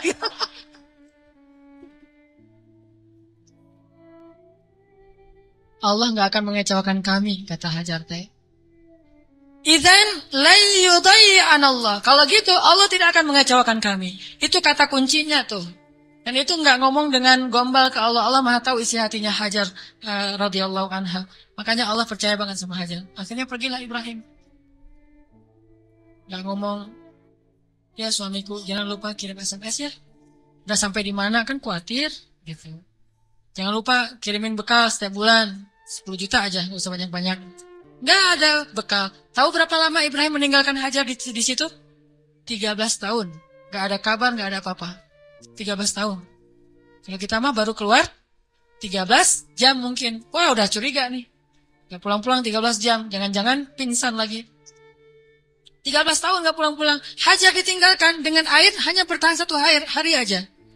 Gak gitu Hajar gendong anaknya Ismail tinggal di situ berdua aja di tengah padang pasir. Gelap banget kalau malam dingin, kalau siang panas banget. Dinginnya itu saya karena lama tinggal di padang pasir. Gini-gini saya ini orang padang pasir ya. Jadi kalau malam dinginnya itu sampai kayak jarum nusuk-nusuk ke kulit. Itu di padang pasir. Dinginnya malam. Kalau pagi, kalau siang panasnya itu kayak kita dibakar. Ekstrim. Bawa bayi. Hari pertama masih aman, masih bisa minum, rotinya direndam. Hari kedua habis air, Ismail menangis. Panik kan? Ini gimana nih? Air cari di mana? Lari-lari yang kita tahu. Naik ke atas bukit. Di mana ada burung yang kalau ada burung berarti pertanda ada air. Nggak ada burung. Tapi ngelihat genangan air, turun lari. Karena pengen mendapatkan air buat anaknya yang masih kecil. Sayang banget sama Ismail. Pas turun lari ternyata nggak ada apa-apa. Naik lagi ke bukit berikutnya namanya Marwah. Turun mondar-mandir. Kenapa sampai 7 kali di tempat yang sama saking paniknya? Ismail terus dari kejauhan terdengar suaranya menangis. Pas Hajar sampai di bukit Marwah, suara tangisan itu hilang. Mulailah Hajar was-was dan khawatir. Jangan-jangan Ismail sudah meninggal karena kehausan. Akhirnya Hajar berlari ke arah Ismail. Ketika dia mendekat, dia melihat seorang laki-laki bertubuh yang gagah gitu. Dia pakai baju jubah berwarna putih. Dia pakai sorban berwarna putih. Seperti saya pulang dari masjid. Malaikat. Kalau ini malaikat beneran. Kalau tadi kata anak kecil, oh malaikat lewat gitu. Kalau ini malaikat beneran. Dan dia memberi minuman kepada Ismail. Dialah Jibril alaihissalam. Tapi Hajar kan nggak tahu itu Jibril. Dikirain orang yang mau apa, perdagangan manusia atau apa gitu.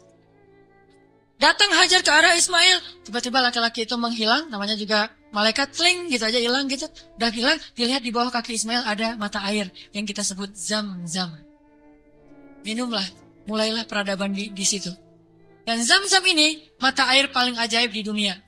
Paling berkah, seberkah susu ibu kepada anaknya. Kenapa saya bilang berkah? Dia keluar sesuai dengan kebutuhan. Ketika jamaah haji ramai di kota Mekah sampai 3 juta orang, mereka tidak kekurangan air Zam-Zam. Masing-masing minum, setiap datang ke masjid minum Zam-Zam, pulang dari masjid minum Zam-Zam, pulang ke kampung halaman bawa Zam-Zam 1 liter, 5 liter, 10 liter. Kan? 3 juta orang, tapi nggak pernah kurang dan nggak pernah kering air Zam-Zamnya. Keluar terus untuk 3 juta orang. Begitu musim haji selesai, Zulhijjah berlalu, berganti dengan bulan Muharram, di-stoplah haji dan belum dibuka visa umroh. Sehingga Mekah sepi. Kalau kita umroh di waktu itu, yaitu umroh transit, kita bisa cium Hajar Aswad setiap kali kita putaran tawaf. Saking sepinya. Tapi air Zam-Zam tidak membanjiri kota Mekah. Kalau lagi rame, keluar banyak. Kalau lagi sedikit, keluar sedikit. Air yang sangat berkah, keajaiban dari Allah. Akhirnya tinggallah di situ. Yang luar biasa, 13 tahun tidak dijenguk oleh suaminya, Hajar nggak pernah ngejelek-jelekin ayahnya Ismail di hadapan Ismail. Kamu harus tahu, kamu nggak boleh seperti ayahmu nanti kalau udah gede. Enggak sama sekali. Ini imajinasi sejarah ya, biar kita tahu gimana sebenarnya Hajar. Saya nggak, walaupun ini agak herai tapi serius. Biar kita kebayang gimana solehanya Hajar. Kan bisa aja normalnya perempuan akan bilang, pokoknya mama kecewa banget. Jangan sampai kamu mengulangi ini kepada istrimu. Hati perempuan. Gak pernah ngomong kayak gitu. Padahal pantas gak sih Hajar kecewa? Pantas ya. 13 tahun gak ada berita. Dan secara fikih itu udah bisa meminta cerai loh. Secara fikih udah bisa full itu minta cerai kepada hakim. Tapi Hajar tidak sama sekali menjelekkan Ibrahim di hadapan anaknya. Apa buktinya? Ketika 13 tahun kemudian datang Ibrahim, Ismail akrab-akrab aja sih sama ayahnya. Ayah gitu. Oh ini nih mah orangnya nih mah. Ya. Wah udah nih, kan Ismail udah gede, 13 tahun orang Arab kan beda sama kita, 13 tahun kita kan masih culun. 13 tahunnya orang Arab itu udah memimpin pasukan seperti Usama bin Zaid, cucunya Rasulullah, cucu angkat, udah memimpin pasukan tuh 13 tahun usianya. Jadi udah gagah, dan bahasa Allah itu ketika Ismail sudah berusia sebaya, artinya udah gagah gitu. Coba, Ibrahim waktu itu usianya berapa? 101 tahun.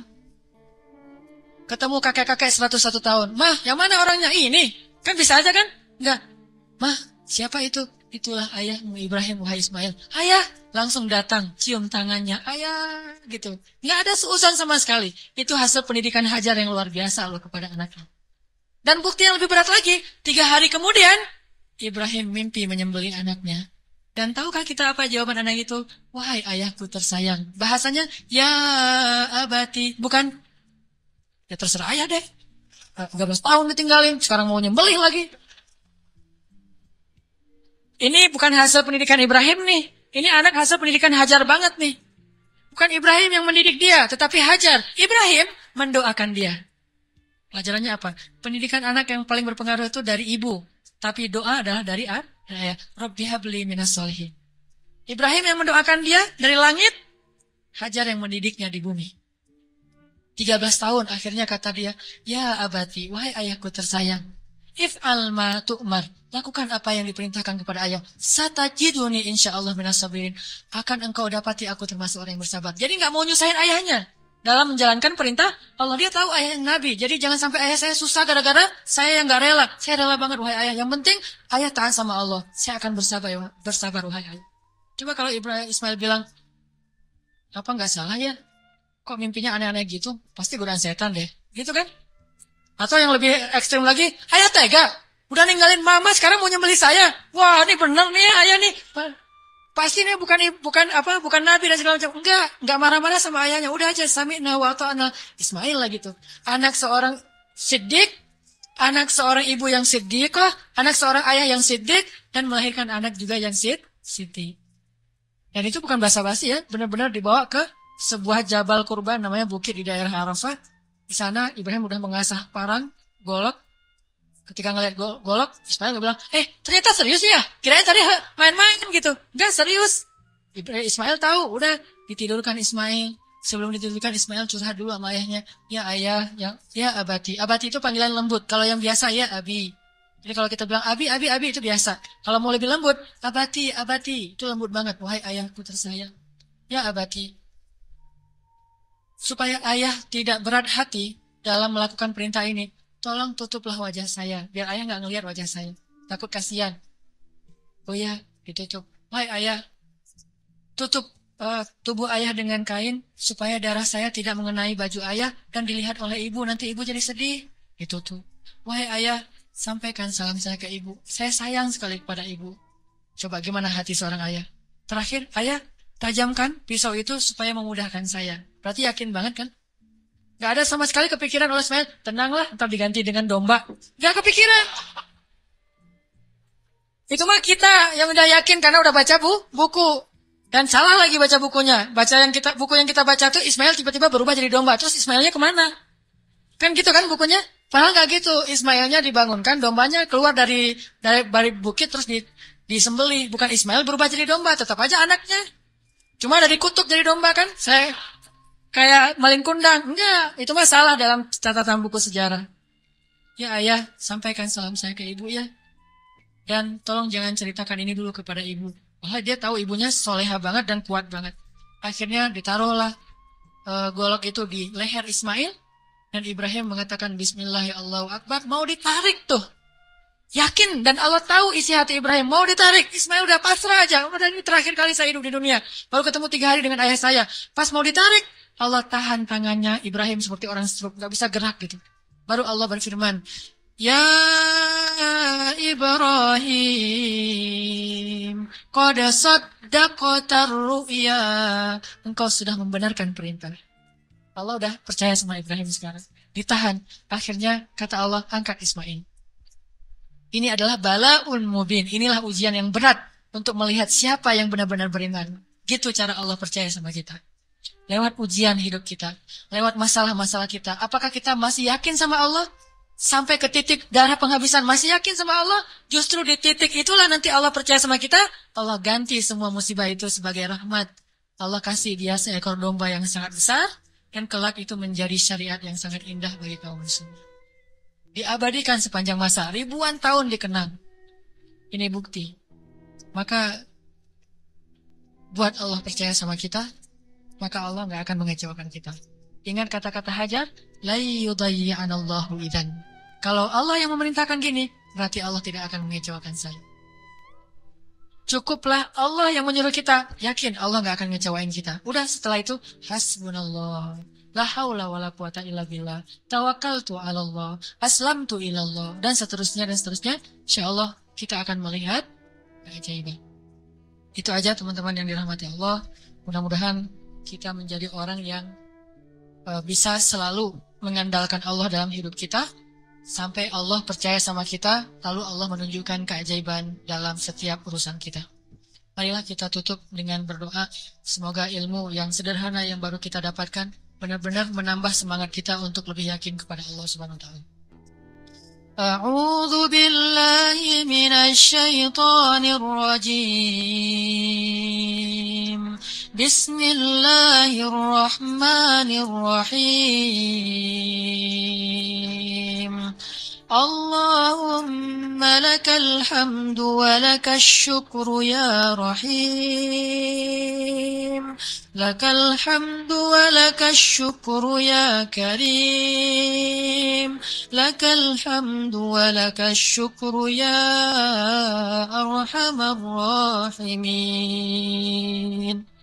Allahumma إليك أسلمنا وبك آمنا وعليك توكلنا وبك خاصمنا وإليك أنبنا يا رب العالمين يا رب العالمين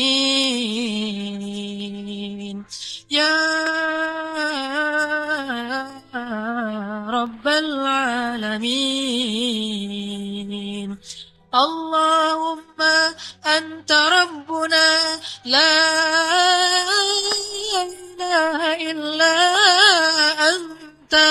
خلقتنا ونحن عبادك يا خالق يا خالق يا خالق يا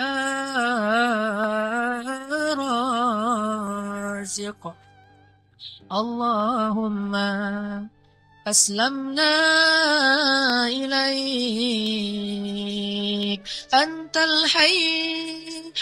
الحي القيوم أنت الذي لا تأخذه سنة ولا نوم أنت الخالق يا الله بيدك الخير يا الله أنت الذي على كل شيء قدير يا Allah.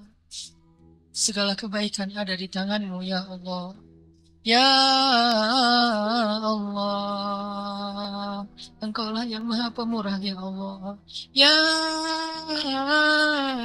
Allah, Engkaulah yang maha pengasih ya Allah. Ya Allah, tidak ada yang susah dan sulit bagimu ya Allah. Engkau maha kuasa atas segala sesuatu ya Allah. Engkau hanya mengatakan kun, maka segalanya menjadi seperti kehendak-Mu ya Allah. Ma syi'takan wa man lam tasya lam yakun ya Allah. Apa yang Engkau kehendaki pasti terjadi, dan apa yang tidak Engkau kehendaki tidak akan terjadi ya Allah. Kami yakin kepada kebesaran-Mu ya Allah. Kami yakin tidak ada hal yang mustahil bagimu ya Allah. Tidak ada hal yang mustahil satupun di muka bumi ini, di langit dan di bumi bagimu ya Allah. Engkaulah yang telah menciptakan langit yang maha luas, yang bahkan kami belum tahu di mana tepi dari langit itu ya Allah. Engkaulah yang telah menciptakan bintang-bintang yang sangat banyak, bahkan kami tidak sanggup menghitung jumlahnya ya Allah. Engkaulah yang telah menciptakan setiap butir-butir yang ada di dalam tanah, yang kemudian tumbuh menjadi tanaman, menjadi pohon yang besar, lalu memberikan buah-buah yang ranum kepada kami. Engkaulah yang telah memberikan janin di dalam rahim para perempuan-perempuan yang Engkau kehendaki, yang dengan itu Engkau menciptakan manusia dengan bentuk yang sempurna. Engkaulah yang maha kuasa atas segala sesuatu ya Allah. Engkau memberikan rezeki kepada siapa yang Engkau kehendaki. Tidak ada yang bisa menghalanginya, tidak ada seorang pun ya Allah. Engkau punya segala cara, bahkan kadang Engkau tidak perlu cara untuk memberikan kebaikan kepada hamba-Mu. La haula wa la quwwata illa billah. Tidak ada daya dan upaya kecuali Engkau ya Allah. Tidak ada daya dan upaya bagi kami kecuali dengan pertolongan dari-Mu ya Allah. Iyyaka na'budu wa iyyaka nasta'in. Wa iyyaka nasta'in. Wa iyyaka nasta'in. Ya Allah, sesungguhnya salat kami, ibadah kami, ruku dan sujud kami, hidup kami persembahkan untuk-Mu ya Allah. Ajarkan kami untuk tulus dalam mengatakan kalimat yang mulia itu ya Allah, sehingga benar-benar kami menyerahkan hidup dan mati kami kepada-Mu ya Allah. Inna salati wa nusuki wa mahyaya wa mamati lillah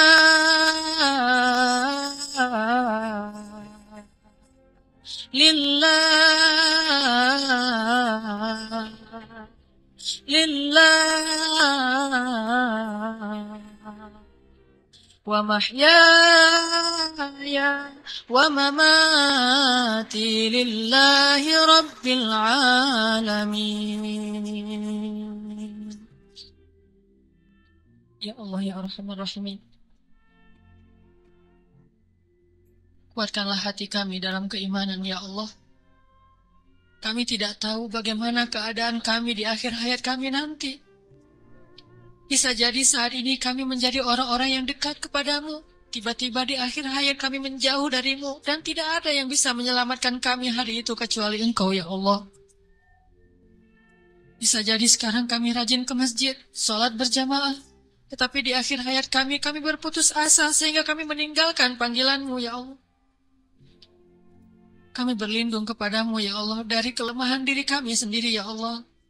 Kami tahu Nabi-Mu pernah bersabda, bisa jadi seseorang sepanjang hidupnya beramal solih, amal ahli surga sampai jaraknya dengan surga hanya sejengkal saja, tetapi berlalulah ketetapan yang lain sehingga dia mati dalam keadaan syirik dan kufur dan masuklah dia ke neraka.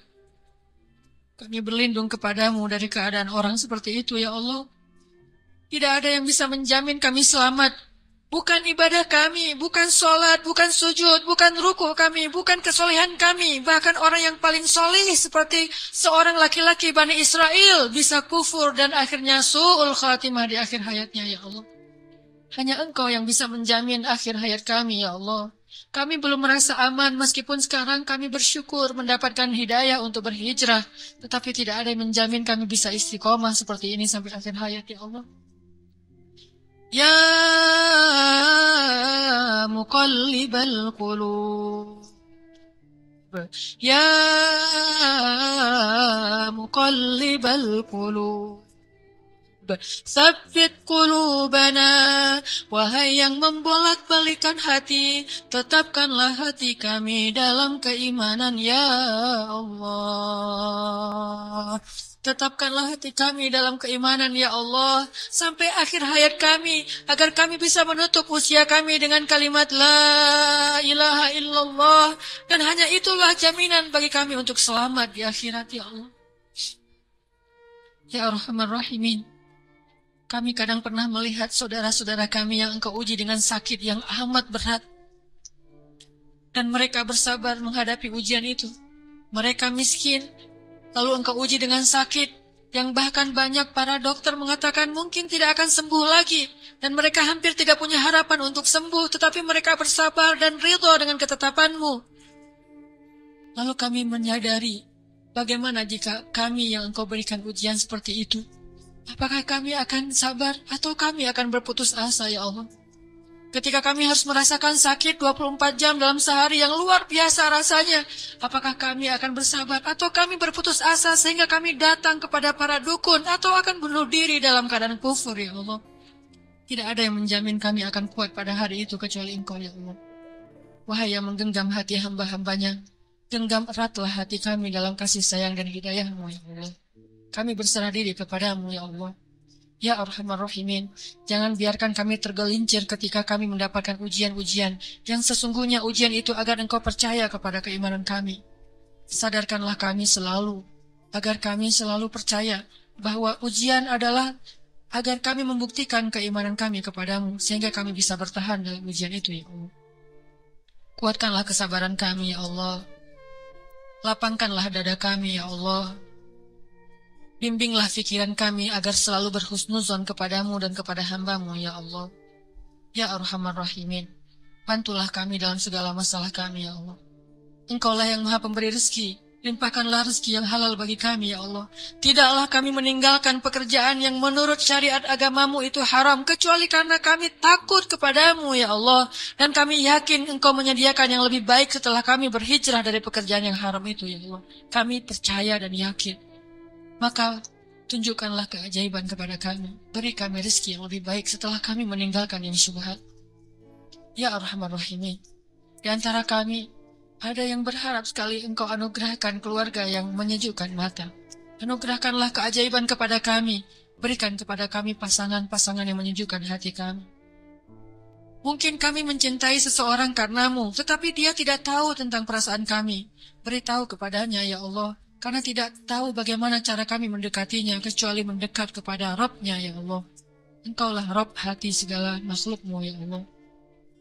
Ya Allah, jadikanlah kami termasuk orang-orang yang Engkau bimbing perasaannya, agar selalu mencintai yang Engkau cintai, ya Allah. Ya Arhamar Rahimin, anugerahkanlah juga untuk kami, jika di antara kami ada yang sedang sakit, Beri kami kesabaran dan kesembuhan ya Allah. Jika di antara kami ada yang telah wafat, maka rahmatilah saudara kami yang telah kembali kepadamu ya Allah. Ya Arhamar Rahimin, ampunkanlah dosa ayah dan ibu kami ya Allah. Bagaimanapun juga, karena jerih payah, keringat, darah, air mata mereka, kami tumbuh menjadi orang yang seperti sekarang ini ya Allah. Menjadi orang yang insya Allah dengan seizinmu menjadi orang yang bahagia ya Allah. Karena perjuangan orang tua kami lah akhirnya kami bisa hidup layak ya Allah. Walaupun kami sering mengkufur dan mengingkari kebaikan orang tua kami ya Allah. Ya Arhamar Rahimin, kami tidak sanggup membalas kebaikan orang tua kami. Kami hanya mampu mendoakan kebaikan untuk mereka ya Allah. Ampunkanlah dosa ibu kami ya Allah. Ampunkanlah dosa ayah kami ya Allah. Ampunkanlah dosa guru-guru kami ya Allah. Ampunkanlah dosa pasangan kami, suami dan istri kami ya Allah. Ampunkanlah dosa anak-anak kami ya Allah. Ya Arhamar Rahimin, tunjukkanlah mujizat-Mu untuk kaum muslimin di Gaza. Tunjukkanlah mujizat-Mu untuk kaum muslimin di Palestina. Tunjukkanlah pertolongan-Mu seperti Engkau menolong Ahlu Badar dengan menurunkan ribuan malaikat kepada kaum muslimin di Suriah ya Allah. Tidak sulit bagimu untuk menolong saudara-saudara kami yang ada di Suriah. Senjata-senjata orang kafir tidak ada apa-apanya dibandingkan kebesaran-Mu ya Allah. Kami percaya kepada kemahaagungan dan kekuatan-Mu yang tidak ada bandingannya ya Allah. Engkau dengan mudah menghancurkan pasukan Ahzab. Engkau dengan mudah membobol benteng-benteng Konstantinopel. Engkau dengan mudah menghancurkan orang-orang kafir di padang Badar. Engkau dengan mudah menghancurkan benteng-benteng Yahudi di Khaybar. Mudah bagimu ya Allah. Sangat mudah bagimu untuk menghancurkan orang-orang yang memusuhi kaum muslimin. Tapi kami sadar, jika Engkau memberikan ujian kepada kaum muslimin hari ini, sesungguhnya Engkau menginginkan agar kami menunjukkan persaudaraan di antara kami. Agar kaum muslimin yang ada di Indonesia berempati dan mereka mau membantu saudaranya di Palestina, Suriah, Irak, Yaman, dan seluruh dunia ya Allah. Engkau ingin menghubungkan hati-hati kaum muslimin dengan ujian ini. Kami tahu ya Allah. Tetapi kami tetap berharap bantuan dan kasih sayang-Mu ya Allah. Sadarkanlah kaum muslimin. Mungkin tidak banyak berita yang menyiarkan tentang keadaan saudara kami di Suriah. Tetapi hati kami tidak tertutup untuk mereka ya Allah. Ajarkanlah kaum muslimin untuk menyayangi saudaranya seperti satu jasad ya Allah. Berikanlah kemampuan kami untuk bisa membantu kaum muslimin di seluruh dunia. Dan bantulah kaum muslimin di seluruh dunia dengan kesabaran, dengan ketabahan, dengan kekuatan dari-Mu ya Allah. Kami yakin mungkin Engkau lebih mencintai orang-orang di Palestina daripada kami, sehingga Engkau mengambil nyawa mereka dalam keadaan syahid. Maka sayangilah kami seperti mereka, sehingga Engkau kelak memberikan kami pahala syahid karena kami menolong mereka ya Allah. Rabbana ظلمنا أنفسنا وإن لم تغفر لنا وترحمنا لنكونن من الخاسرين. Maafkanlah kami ya Allah, jika selama ini kami masih ragu kepadamu ya Allah. Kami masih bimbang dan ragu kepada kebesaran-Mu ya Allah. Mulai sekarang kami akan belajar yakin kepadamu, belajar selalu mengandalkan-Mu dalam segala urusan kami. Kami tidak akan bergantung kepada makhluk. Kami bergantung kepadamu. Kalaupun kami menggunakan makhluk, kami bekerja sama dengan manusia, itu karena perintah-Mu, bukan karena kami ragu kepadamu ya Allah.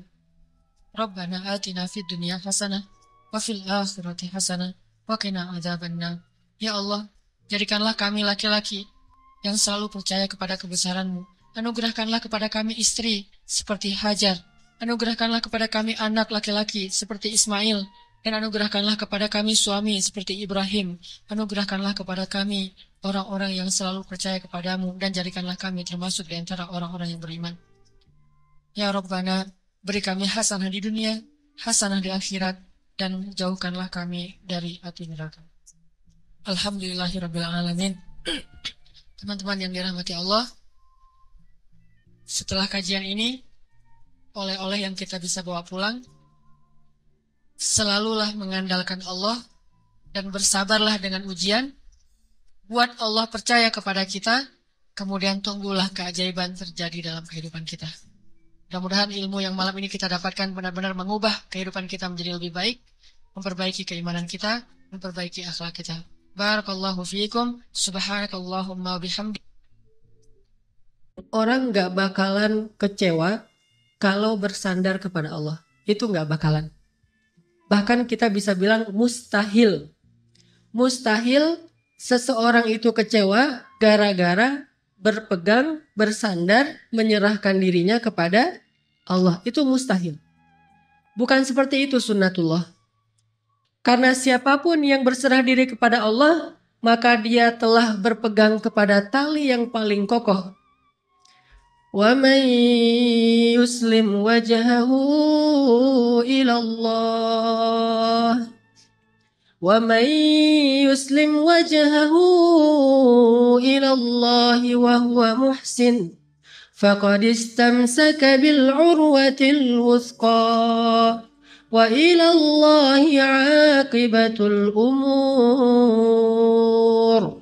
Siapa yang menyerahkan dirinya kepada Allah dan dia senantiasa berbuat baik, maka sesungguhnya dia telah berpegang kepada tali yang paling kokoh dan kepada Allah segala urusan dikembalikan.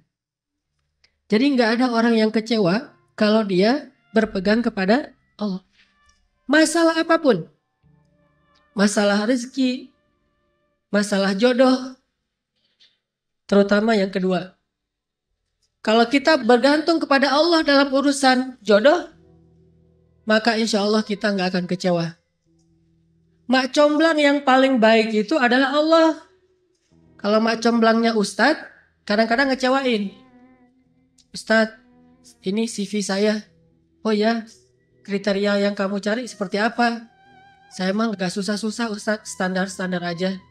Ya standar yang gimana? Yang tingginya 180, yang kulitnya bening, sampai kalau minum kelihatan airnya ngalir, transparan.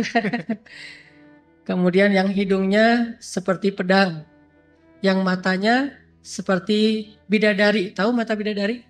Besar dan sayu, tapi nggak gelok.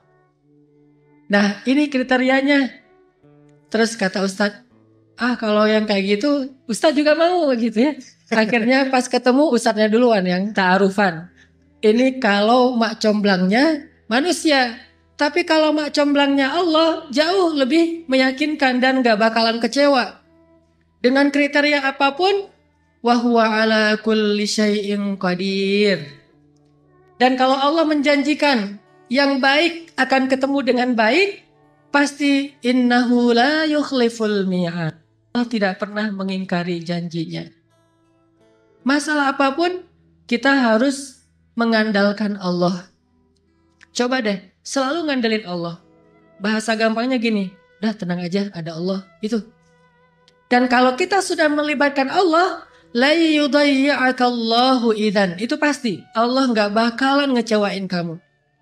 Kalau udah ngandelin Allah, ini gimana nih? Udah tenang aja ada Allah. Allah tidak akan mengecewakan. Salah satu kalimat udah tenang aja ada Allah adalah la tahzan innallaha ma'ana. Kalau kita ada teman lagi galau gitu, terus kita bilang, la tahzan innallaha ma'ana. Kalau bahasa kita, woles bro, tenang aja ada Allah. Santai bro, karena ada Allah. Itu bahasa Arabnya la tahzan innallaha ma'ana. Andalin Allah dalam masalah kita. Ada masalah apapun, serahin aja sama Allah. Bismillah, la haula wala quwata illa billah. Bahkan kadang-kadang hanya dengan berzikir la haula wala quwata illa billah, Allah kasih keajaiban yang luar biasa. Karena setelah seseorang bersandar kepada Allah, la yudayya'anallahu idzan. Pasti Allah nggak akan ngecewain. Pasti Allah nggak akan ngecewain.